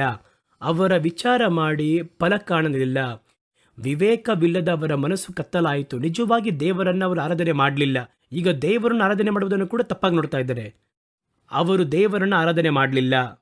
ತಾವು ಜ್ಞಾನಿಗಳೆಂದು ಹೇಳಿಕೊಂಡು ಹುಚ್ಚರಾದರು ಎಂದು ಬರೆಯಲ್ಪಟ್ಟಿದೆ. 25ನೇ ವಾಕ್ಯ ಹೇಳುತ್ತದೆ, ಅವರು ಸತ್ಯ ದೇವರನ್ನು ಬಿಟ್ಟು ಅಸತ್ಯವಾದದ್ದನ್ನು ಹಿಡಿದುಕೊಂಡು ಸೃಷ್ಟಿಕರ್ತನನ್ನು ಪೂಜಿಸದೆ ಸೃಷ್ಟಿ ವಸ್ತುಗಳನ್ನೇ ಪೂಜಿಸಿ ಸೇವಿಸುವವರಾದರು. ಸೃಷ್ಟಿಕರ್ತನೊಬ್ಬನೇ ನಿರಂತರ ಸ್ತುತಿ ಹೊಂದತಕ್ಕವನು. ಅವ್ರಿಗದು ಇಷ್ಟ ಆಗ್ತಾ ಇಲ್ಲ. 24 ಹೇಳುತ್ತೆ ನೋಡಿ, ಆದ ಕಾರಣ ಅವರು ಮನಸ್ಸಿನ ದುರಾಶೆಗಳಂತೆ ನಡೆದು ತಮ್ಮ ದೇಹಗಳನ್ನು ಮಾನಹೀನ ಮಾಡಿಕೊಳ್ಳಲಿ ಎಂದು ದೇವರು ಅವರನ್ನು ಹೊಲಸಾದ ನಡತೆಗೆ ಒಪ್ಪಿಸಿದನು. ಆದ್ದರಿಂದ ಅವರು ಸ್ವಭಾವದ ಪ್ರಕಾರವಾಗಿ ಕಾರ್ಯಗಳನ್ನು ಮಾಡದೆ ಸ್ತ್ರೀಯೊಂದಿಗೆ ಸ್ತ್ರೀಯು, ಪುರುಷನೊಂದಿಗೆ ಪುರುಷನು ಅವಲಕ್ಷಣ ಕಾರ್ಯಗಳನ್ನು ಮಾಡಿದರು ಅಂತ ಸತ್ಯವೇದ ಹೇಳುತ್ತದೆ. ಅವರ ಕೇಡಾಗಿರುವ ಭಾವನೆಗಳಿಗೆ ದೇವರು ಬಿಟ್ಕೊಟ್ರು ಎಂಬುದಾಗಿ ವಾಕ್ಯದಲ್ಲಿ ಬರೆಯಲ್ಪಟ್ಟಿದೆ. ದುಷ್ಟ ಇಚ್ಛೆಗಳು, ದುಷ್ಟ ಮಾರ್ಗದಲ್ಲಿರುವಂಥ ಆಸೆಗಳು. ಸತ್ಯವೇದದಲ್ಲಿ ರೋಮಾಪುರದವರಿಗೆ ಬರೆದ ಪತ್ರಿಕೆ 13:14 ಹೇಳುತ್ತದೆ, ದೇಹದ ಆಶೆಗಳನ್ನು ಪೂರೈಸುವುದಕ್ಕಾಗಿ ಚಿಂತಿಸದೆ ಎಂದು ಬರೆಯಲ್ಪಟ್ಟಿದೆ. ದೇಹದ ಆಶೆಗಳನ್ನು ಪೂರೈಸುವುದಕ್ಕಾಗಿ ಚಿಂತಿಸದೆ ಕರ್ತನಾದ ಯೇಸು ಕ್ರಿಸ್ತನನ್ನು ಧರಿಸಿಕೊಳ್ಳಿರಿ. ಒಂದು ಡ್ರೆಸ್ ಹಾಕೋ ರೀತಿಯಲ್ಲಿ ಯೇಸುವನ್ನು ಮೇಲೆ ಧರಿಸಿಕೊಳ್ಳಿರಿ. ಇವಾಗ ನಾನು ಗುರುತು ಹೇಳಬೇಕಾದ್ರೆ ಹೆಂಗೆ ಗುರುತು ಹೇಳ್ಬೋದು? ನೀವು ಬ್ಲೂ ಶರ್ಟ್ ಹಾಕಿದ್ದಾರೆ, ನನ್ನ ವಸ್ತ್ರವನ್ನಿಟ್ಟು ಗುರುತು ಹೇಳ್ತೀರಾ? ನನ್ನ ಒಳಗಿರುವ ವ್ಯಕ್ತಿಯ ಕುರಿತಾಗಿ ನಿಮಗೆ ಗೊತ್ತಿಲ್ಲ. ಹೊರಗೆ ಕಾಣುವಂತಹ ವಸ್ತ್ರ ನಿಮ್ಮ ಕಣ್ಣಿಗೆ ಕಾಣುತ್ತದೆ. ಯೇಸುವನ್ನು ಧರಿಸಿಕೊಳ್ಳಿರಿ ಎಂದರೆ ನಿಮ್ಮನ್ನು ನೋಡಿದ ಕೂಡಲೇ ಅವರು ಯೇಸುವನ್ನೇ ಸೂಚನೆಯಾಗಿ ತೋರಿಸಬೇಕು. ಆ ರೀತಿಯಾಗಿ ನೀವು ಯೇಸುವನ್ನು ನಿಮ್ಮ ಮೇಲೆ ವಸ್ತ್ರದ ಹಾಗೆ ಧರಿಸಿಕೊಳ್ಳಿರಿ ಅಂತ ಹೇಳಿದರು. ಅನಂತರ ದೇವರು ಅಸಹ್ಯಪಡುವಂತಹ ದುಷ್ಟ ಇಚ್ಛೆ ವ್ಯಾಮೋಹ. 1 ಥೆಸಲೋನಿಕದವರಿಗೆ ಬರೆದ ಪತ್ರಿಕೆ 4:4 ಹೇಳುತ್ತದೆ, ನೀವು ಪರಿಶುದ್ಧರಾಗಿರಬೇಕು ಎನ್ನುವಂಥದ್ದೇ ದೇವರ ಚಿತ್ತವಾಗಿದೆ. ಆದ್ದರಿಂದ ಆಧಾರಕ್ಕೆ ದೂರವಾಗಿರಬೇಕು. ದೇವರನ್ನು ಅರಿಯದಿರುವಂಥ ಅಜ್ಞಾನಿಗಳ ಹಾಗೆ ವ್ಯಾಮೋಹದ ಕಾಮಭಿಲಾಷೆಗೆ ಒಳಗಾಗದೆ ನಿಮ್ಮಲ್ಲಿ ಪ್ರತಿಯೊಬ್ಬನು ತನ್ನ ಪವಿತ್ರವಾದ ಮನಸ್ಸಿನಿಂದಲೂ ಘನತೆಯಿಂದಲೂ ಧರ್ಮಪತ್ನಿಯನ್ನು ಸಂಪಾದಿಸಿಕೊಳ್ಳಲು ತಿಳಿಯಬೇಕು. ಆ ರೀತಿಯಾಗಿ ನಡ್ಕೊಳ್ಳಿರಿ. ಹಾಗಾಗಿ ಇವೆಲ್ಲ ದುಷ್ಟ ಕಾರ್ಯಗಳು, ಕಾಮಾಭಿಲಾಷೆ, ಅನಂತರ ಅವಲಕ್ಷಣವಾಗಿರುವ ಇಚ್ಛೆಗಳು, ರೋಮ 1ನೇ ಅಧ್ಯಾಯದಲ್ಲಿ ಹೇಳಲ್ಪಟ್ಟ ಹಾಗೆ ಪುರುಷನೊಂದಿಗೆ ಪುರುಷನು, ಸ್ತ್ರೀಯೊಂದಿಗೆ ಸ್ತ್ರೀಯು ಅವಲಕ್ಷಣವಾಗಿ ಈ ಒಂದು ಸಂಪ್ರದಾಯ ಬಹಳ ತೀವ್ರವಾಗಿ ಹರಡ್ತಾ ಇದೆ. ಇದು ನಮ್ಮ ಒಂದು ಜನ್ಮ ಹಕ್ಕು ಎಂಬುದಾಗಿ ಆ ರೀತಿಯಾಗಿ ಹಕ್ಕು ಚಲಾಯಿಸ್ತಾ ಇದ್ದಾರೆ. ಮುಂದಿನ ಕಾರ್ಯವನ್ನು ನೋಡ್ತಾ ಇದ್ದೀವಿ, ಬಹಳ ಹೀನಾಯವಾಗಿರುವ ಆದಾಯವನ್ನು ಬಯಸುವುದು. ಅದು ನಮಗೆ ಯೋಗ್ಯವಾದ ಆದಾಯವಲ್ಲ. ಅದನ್ನು ಇಲ್ಲೀಗಲ್ ಆಗಿ ಏನಾದರೂ ಮಾಡಿ ಒಬ್ಬನನ್ನು ಗದರಿಸಿ ಅಥವಾ ಕದ್ದು ಒಬ್ಬನ ಬಳಿ ಸುಳ್ಳಾಗಿರುವ ಕಾರ್ಯವನ್ನು ಹೇಳಿ, ಇವತ್ತು ಬಂದು ದೇವರ ಸೇವಕರಲ್ಲಿ ಅನೇಕರು ಸುಳ್ಳು ಹೇಳಿ, ನೋಡದಿರುವುದನ್ನು ನೋಡಿ, ಕೇಳದ್ದನ್ನು ಕೇಳಿ, ಸುಳ್ಳು ಉಪದೇಶಗಳನ್ನು ಹೇಳಿ, ಅವರು ಇಷ್ಟಪಡುವಂತಹ ಬೋಧನೆಗಳನ್ನು ಮಾಡಿ ಅವರದರ ಮುಖಾಂತರವಾಗಿ ಹಣ ಸಂಪಾದನೆ ಮಾಡ್ತಾರೆ. ನೋಡಿ, ಹೀನಾಯವಾದ ಆದಾಯ. ಒಂದು ಹಣಕ್ಕೋಸ್ಕರವಾಗಿ ದೇವರ ವಾಕ್ಯವನ್ನು ಕರ್ತನ ಮಾತನ್ನು ಮಾರ್ಪಡಿಸಿ ಮಾತಾಡ್ತಾನಲ್ಲ, ಒಂದು ಬಿಳಾಮನ ಹಾಗೆ, ಆ ಒಂದು ಹಣ ಅಸಹ್ಯವಾದದ್ದು. ಇದಕ್ಕೆ ಹೆಸರು ಹೀನಾಯವಾದ ಆದಾಯ. 1 ತಿಮೋತಿಯ ಪುಸ್ತಕ 3ನೇ ಅಧ್ಯಾಯ 8ನೇ ವಾಕ್ಯ ಹೇಳುತ್ತದೆ, ಆ ರೀತಿಯಾಗಿ ಸಹಾಯ ಮಾಡುವವರು, ಸಹಾಯಕನು ಅಂದರೆ ಸೇವೆಯಲ್ಲಿ ಸಹಾಯ ಮಾಡುವವರು, ಸಭೆಯಲ್ಲಿರ್ತಾರೆ ಹಿರಿಯರು, ಆ ರೀತಿಯಾಗಿ ಅನೇಕ ಸಹಾಯಕರು ಹೆಂಗಿರಬೇಕು ಅಂದರೆ ಮದ್ಯಪಾನ ಪ್ರಿಯರಾಗಿರದೆ, 2 ನಾಲಿಗೆ ಉಳ್ಳವರಾಗಿರದೆ, ಹೀನಾಯವಾದ ಆದಾಯವನ್ನು ಇಚ್ಛಿಸದೇ ಇರುವವರು. ಆ ಹೀನಾಯವಾಗಿರುವ ಆದಾಯ ಅಂದರೆ ಸೇವೆಯಿಂದ ಅದನ್ನು ಮಾರ್ಪಡಿಸಿ ಮಾತಾಡಿ ಅಥವಾ ಏನಾದರೂ ಹೇಳಿ ಅದರ ಮೂಲಕವಾಗಿ ಒಂದು ವಸ್ತು ಸಂಪಾದನೆ ಮಾಡ್ತಾರೆ ನೋಡಿ, ಅದು ಹೀನಾಯವಾದ ಆದಾಯ. ಆ ಒಂದು ಆದಾಯವನ್ನು ಇಷ್ಟಪಡಬಾರ್ದು. ಅದು ದುಷ್ಟವಾದವುಗಳು, ಅವುಗಳ ಮೇಲೆ ಬರುವಂತಹ ಇಚ್ಛೆ ಎಂಬುದಾಗಿ ಸತ್ಯವೇದ ಹೇಳುತ್ತದೆ. ಕೊನೆಯದಾಗಿ ಒಂದು ಹೇಳ್ತಾರೆ ನೋಡಿ, 2 ತಿಮೋತಿ 2:22ರಲ್ಲಿ, ನೀನು ಯೌವನದ ಇಚ್ಛೆಗಳಿಗೆ ದೂರವಾಗಿರು. ಯೌವನದ ಇಚ್ಛೆ ಅಂದರೆ ಒಬ್ಬ ಮನುಷ್ಯನ ಶರೀರದಲ್ಲಿ ಆ ಒಂದು ಯೌವನ ಪ್ರಾಯದಲ್ಲಿ, ಒಂದು ಟೀನೇಜ್ನಲ್ಲಿ ಅಥವಾ ಯೌವನ ಪ್ರಾಯದಲ್ಲಿ ಬರುವಂತಹ ಇಚ್ಛೆಗಳು, ಮಾಂಸಿಕವಾದ ಇಚ್ಛೆಗಳು, ಅವುಗಳಿಗೆ ದೂರವಾಗಿರಬೇಕು. ಇವೆಲ್ಲ ದುಷ್ಟ ಇಚ್ಛೆಗಳು ಎಂಬುದಾಗಿ ಸತ್ಯವೇದ ಹೇಳುತ್ತದೆ. ಹಾಗಾಗಿ ಇಚ್ಛೆಯಲ್ಲಿ 2 ಟೈಪ್ ಇದೆ. ಒಂದು ಸಾಧಾರಣ ಕಾರ್ಯ, ಒಂದು ಈರುಳ್ಳಿ, ಬೆಳ್ಳುಳ್ಳಿ, ಸೊಪ್ಪು, ಕರ್ಬೂಜ, ಈ ರೀತಿಯ ಕಾಯಿಗಳು. ಆದರೆ ಅದರ ಮೇಲೆ ಬರುವಂತಹ ಇಚ್ಛೆ ಪಾಪ. ಮತ್ತೊಂದು ನೋಡಿದ್ರೆ ಇಲ್ಲೀಗಲ್, ವ್ಯಭಿಚಾರ, ವೇಶ್ಯವಾಟಿಕೆ, ಕುಡಿಯುವುದು, ಅದರ ಮೇಲೆ ಮೋಹ. ಬಾಟಲ್ ಕುಡಿಯಬೇಕು, ಪಡೆಯಬೇಕು, ಸಾರಾಯ, ಆ ರೀತಿ ಎಷ್ಟು ಜನ ತಿರುಗಾಡ್ತಾರೆ. ಇವೆಲ್ಲ ದುಷ್ಟವಾಗಿರುವ ಇಚ್ಛೆ. 3ನೇದಾಗಿ ಒಂದು ಇಚ್ಛೆ ಇದೆ, ಸೈತಾನನ ಇಚ್ಛೆ. ಕರ್ತನಿಗೆ ಚಿತ್ತವಾದರೆ ನಾವು ಮುಂದಿನ ಕಾರ್ಯಕ್ರಮದಲ್ಲಿ ಇನ್ನು ಕೆಲವೊಂದು ಕಾರ್ಯಗಳ ಕುರಿತಾಗಿ ನಾವು ಆಳವಾಗಿ ತಿಳಿದುಕೊಳ್ಳಲಿದ್ದೇವೆ. ಇವತ್ತು ನಾವು ಇಲ್ಲಿಯವರೆಗೂ ನೋಡಿದ್ದೇವೆ. ಬಾಕಿ ಇರುವುದನ್ನು ನೀವು ಧ್ಯಾನ ಮಾಡಿಡ್ರಿ. ಮುಂದಿನ ವಾರ ಪ್ರಸಂಗಪೀಠ ಕಾರ್ಯಕ್ರಮದಲ್ಲಿ ನಾವು ಇದರ ಕುರಿತಾಗಿ ಮೇಲಾಗಿರುವ ಕಾರ್ಯವನ್ನು ಧ್ಯಾನ ಮಾಡಲಿದ್ದೇವೆ. ಈಗ ಚಿಕ್ಕ ಪ್ರಾರ್ಥನೆ ಮಾಡೋಣ. ದೇವರಾಗಿರುವ ಕರ್ತನು ನಿಮ್ಮೊಂದಿಗೆ ಇದ್ದು ಮಾತಾಡಿ ಇಂತಹ ಕಾರ್ಯಗಳಿಗೆ ಸ್ಥಳ ಕೊಡದೆ ದೇವರ ಕೋಪಕ್ಕೆ ಒಳಗಾಗದ ಹಾಗೆ ನಮ್ಮನ್ನು ತಮ್ಮ ರೆಕ್ಕೆಗಳಲ್ಲಿ ಪರಾಂಬರಿಸಿಕೊಳ್ಳಲಿ. ಪ್ರೀತಿಯು ಕೃಪೆಯು ತುಂಬಿರುವಂತಹ ಪರಲೋಕದ ತಂದೆಯೇ, ಈ ಮಾತುಗಳನ್ನು ಕೇಳಿದ ಪ್ರತಿಯೊಬ್ಬೊಬ್ಬರ ಮೇಲೆಯೂ ದೇವರ ಆತ್ಮನು ಚಲಿಸಲಿ. ದೇವರೇ, ಪ್ರತಿಯೊಬ್ಬೊಬ್ಬರ ಮೇಲೂ ಕರ್ತನ ಕೃಪೆಯೂ ಹಿಡಿದು ಬರಲಿ. ನಾವು ದೇವರ ಮಕ್ಕಳು. ದೇವರೇ, ಕರ್ತನಲ್ಲಿ ನಾವು ದೀಕ್ಷಾಸ್ನಾನ ಮಾಡಲ್ಪಟ್ಟವರು, ದೇವರ ಜ್ಞಾನ ಭೋಜನವನ್ನು ತಿಂದಿರುವವರು, ಜ್ಞಾನ ನೀರನ್ನು ಕುಡಿಯುವಂಥವರು, ದೇವರ ಮನೆಯಲ್ಲಿ ವಾಸ ಮಾಡುವವರು. ಎಲ್ಲವೂ ಸತ್ಯವೇ. ಆದರೂ ದೇವರೇ, ನಾವು ದೇವರು ಬಯಸದಿರುವಂತಹ ಕಾರ್ಯಗಳನ್ನು ನಮ್ಮ ಜೀವನದಲ್ಲಿ ಅನುಮತಿಸುವಾಗ ನಾವು ದೇವರ ಕೋಪಕ್ಕೆ ತಪ್ಪಿಸಿಕೊಳ್ಳುವುದಿಲ್ಲ ಎನ್ನುವಂತಹ ಎಚ್ಚರಿಕೆಯ ಮಾತುಗಳನ್ನು ಈ ದಿನದಲ್ಲಿ ನೀವು ನಮಗೆ ಪ್ರಕಟಿಸಿದ ಕೃಪೆಗೆ ಸ್ತೋತ್ರ. ನಮ್ಮ ದಾರಿಗಳನ್ನು ನೀವು ಸರಿಯಾಗಿ ಗಮನಿಸಿ ನೋಡಿರಿ. ನಮ್ಮ ಕ್ರೈಸ್ತಿಯ ಜೀವಿತವನ್ನು ನಾವು ಸರಿ ಮಾಡಿ ನೋಡಿಕೊಳ್ಳಬೇಕು. ನಾವು ಭಯದಿಂದಲೂ ನಡುಕದಿಂದಲೂ ದೇವರಿಗೆ ಒಳಗಾಗಿ ದೇವರ ಕಾರ್ಯವನ್ನು ನೆರವೇರಿಸುವುದಕ್ಕೂ ನೀವು ನಮಗೆ ಅನುಗ್ರಹಿಸಬೇಕು. ಈ ಮಾತುಗಳನ್ನು ಕೇಳಿದ ಪ್ರತಿಯೊಬ್ಬರನ್ನ ಹೆಸರಾಗಿ ಆಶೀರ್ವಾದ ಮಾಡ್ರಿ. ಈ ನೂತನ ವಾರದಲ್ಲಿ ಅವರ ಪ್ರಯಾಣಗಳನ್ನು ದೇವರ ಹತೋಟಿಗೆ ತೆಗೆದುಕೊಳ್ಳ್ರಿ. ಅವರ ಎಲ್ಲ ಕೆಲಸ ಕಾರ್ಯಗಳನ್ನು ದೇವರು ತಾನೇ ಆಶೀರ್ವಾದ ಮಾಡ್ರಿ. ಕುಟುಂಬದಲ್ಲಿರುವಂತಹ ಯೌವನಸ್ಥರು, ಮಕ್ಕಳು, ಕೆಲಸಕ್ಕೆ ಹೋಗುವವರು, ವಯಸ್ಸಾಗಿರುವಂತಹ ವೃದ್ಧರು ಪ್ರತಿಯೊಬ್ಬರ ನೆನಪು ಮಾಡಿಕೊಂಡು ಪ್ರಾರ್ಥನೆ ಮಾಡುತ್ತಿದ್ದೇನೆ. ವ್ಯಾಧ್ಯಸ್ಥರಿಗೋಸ್ಕರವಾಗಿ ಪ್ರಾರ್ಥನೆ ಮಾಡುತ್ತೇನೆ. ದೇವರ ಪಾದದಲ್ಲಿ ಒಪ್ಪಿಸಿಕೊಟ್ಟು ಪ್ರಾರ್ಥಿಸುತ್ತೇನೆ. ಮುಂದುವರೆದು ನಮ್ಮ ಪ್ರಾರ್ಥನೆಯನ್ನು ದೇವರು ಸ್ವೀಕರಿಸಿ ನಿಮ್ಮ ಮಕ್ಕಳನ್ನು ಆಶೀರ್ವಾದ ಮಾಡ್ರಿ. ಯೇಸುವಿನ ಕರಗಳಲ್ಲಿ ಒಪ್ಪಿಸಿಕೊಟ್ಟು ಪ್ರಾರ್ಥನೆ ಮಾಡುತ್ತೇನೆ ನನ್ನ ತಂದೆಯೇ, ಆಮೇನ್. ದೇವರು ನಮ್ಮೊಂದಿಗೆ ತಮ್ಮ ಬಾಯ ಮಾತುಗಳನ್ನು ಪ್ರಕಟಿಸಿ ಮಾತಾಡಿದ್ರು. ಆರಾಧನೆ ಮಾಡಿದ್ವಿ, ದೇವರ ಪ್ರಸನ್ನತೆಯನ್ನು ಅನುಭವಿಸಿದ್ವಿ, ಪ್ರಾರ್ಥನೆ ಮಾಡಿದ್ವಿ. ದೇವರು ನಮ್ಮ ಪ್ರಾರ್ಥನೆಯನ್ನು ಕೇಳಿದ್ದಾರೆ ಎನ್ನುವಂತಹ ನಂಬಿಕೆಯನ್ನು ಹೊಂದಿಕೊಂಡಿದ್ದೇವೆ. ದೇವರ ಮಾತುಗಳನ್ನು ಧ್ಯಾನ ಮಾಡಿದ್ವಿ. ನಾವು ಯಾವ ರೀತಿ ನಡ್ಕೊಳ್ಳಬೇಕು ಎನ್ನುವಂತಹ ಭಾವನೆಯನ್ನು ಹೊಂದಿಕೊಂಡ್ವಿ. ಈ ಕಾರ್ಯಕ್ರಮವನ್ನು ಆಶೀರ್ವಾದ ಮಾಡಿಕೊಟ್ಟಂತಹ ದೇವರು ಮತ್ತೊಂದು ಕಾರ್ಯಕ್ರಮದಲ್ಲಿ ನಮ್ಮನ್ನು ಸಂಧಿಸಿ ಭೇಟಿ ಮಾಡುವ ರೀತಿಯಲ್ಲಿ ಹಲವಾರು ಕಾರ್ಯಗಳನ್ನು ಮಾತಾಡುವ ಹಾಗೆ ಅನುಗ್ರಹಿಸಲಿ. ಆಮೇನ್.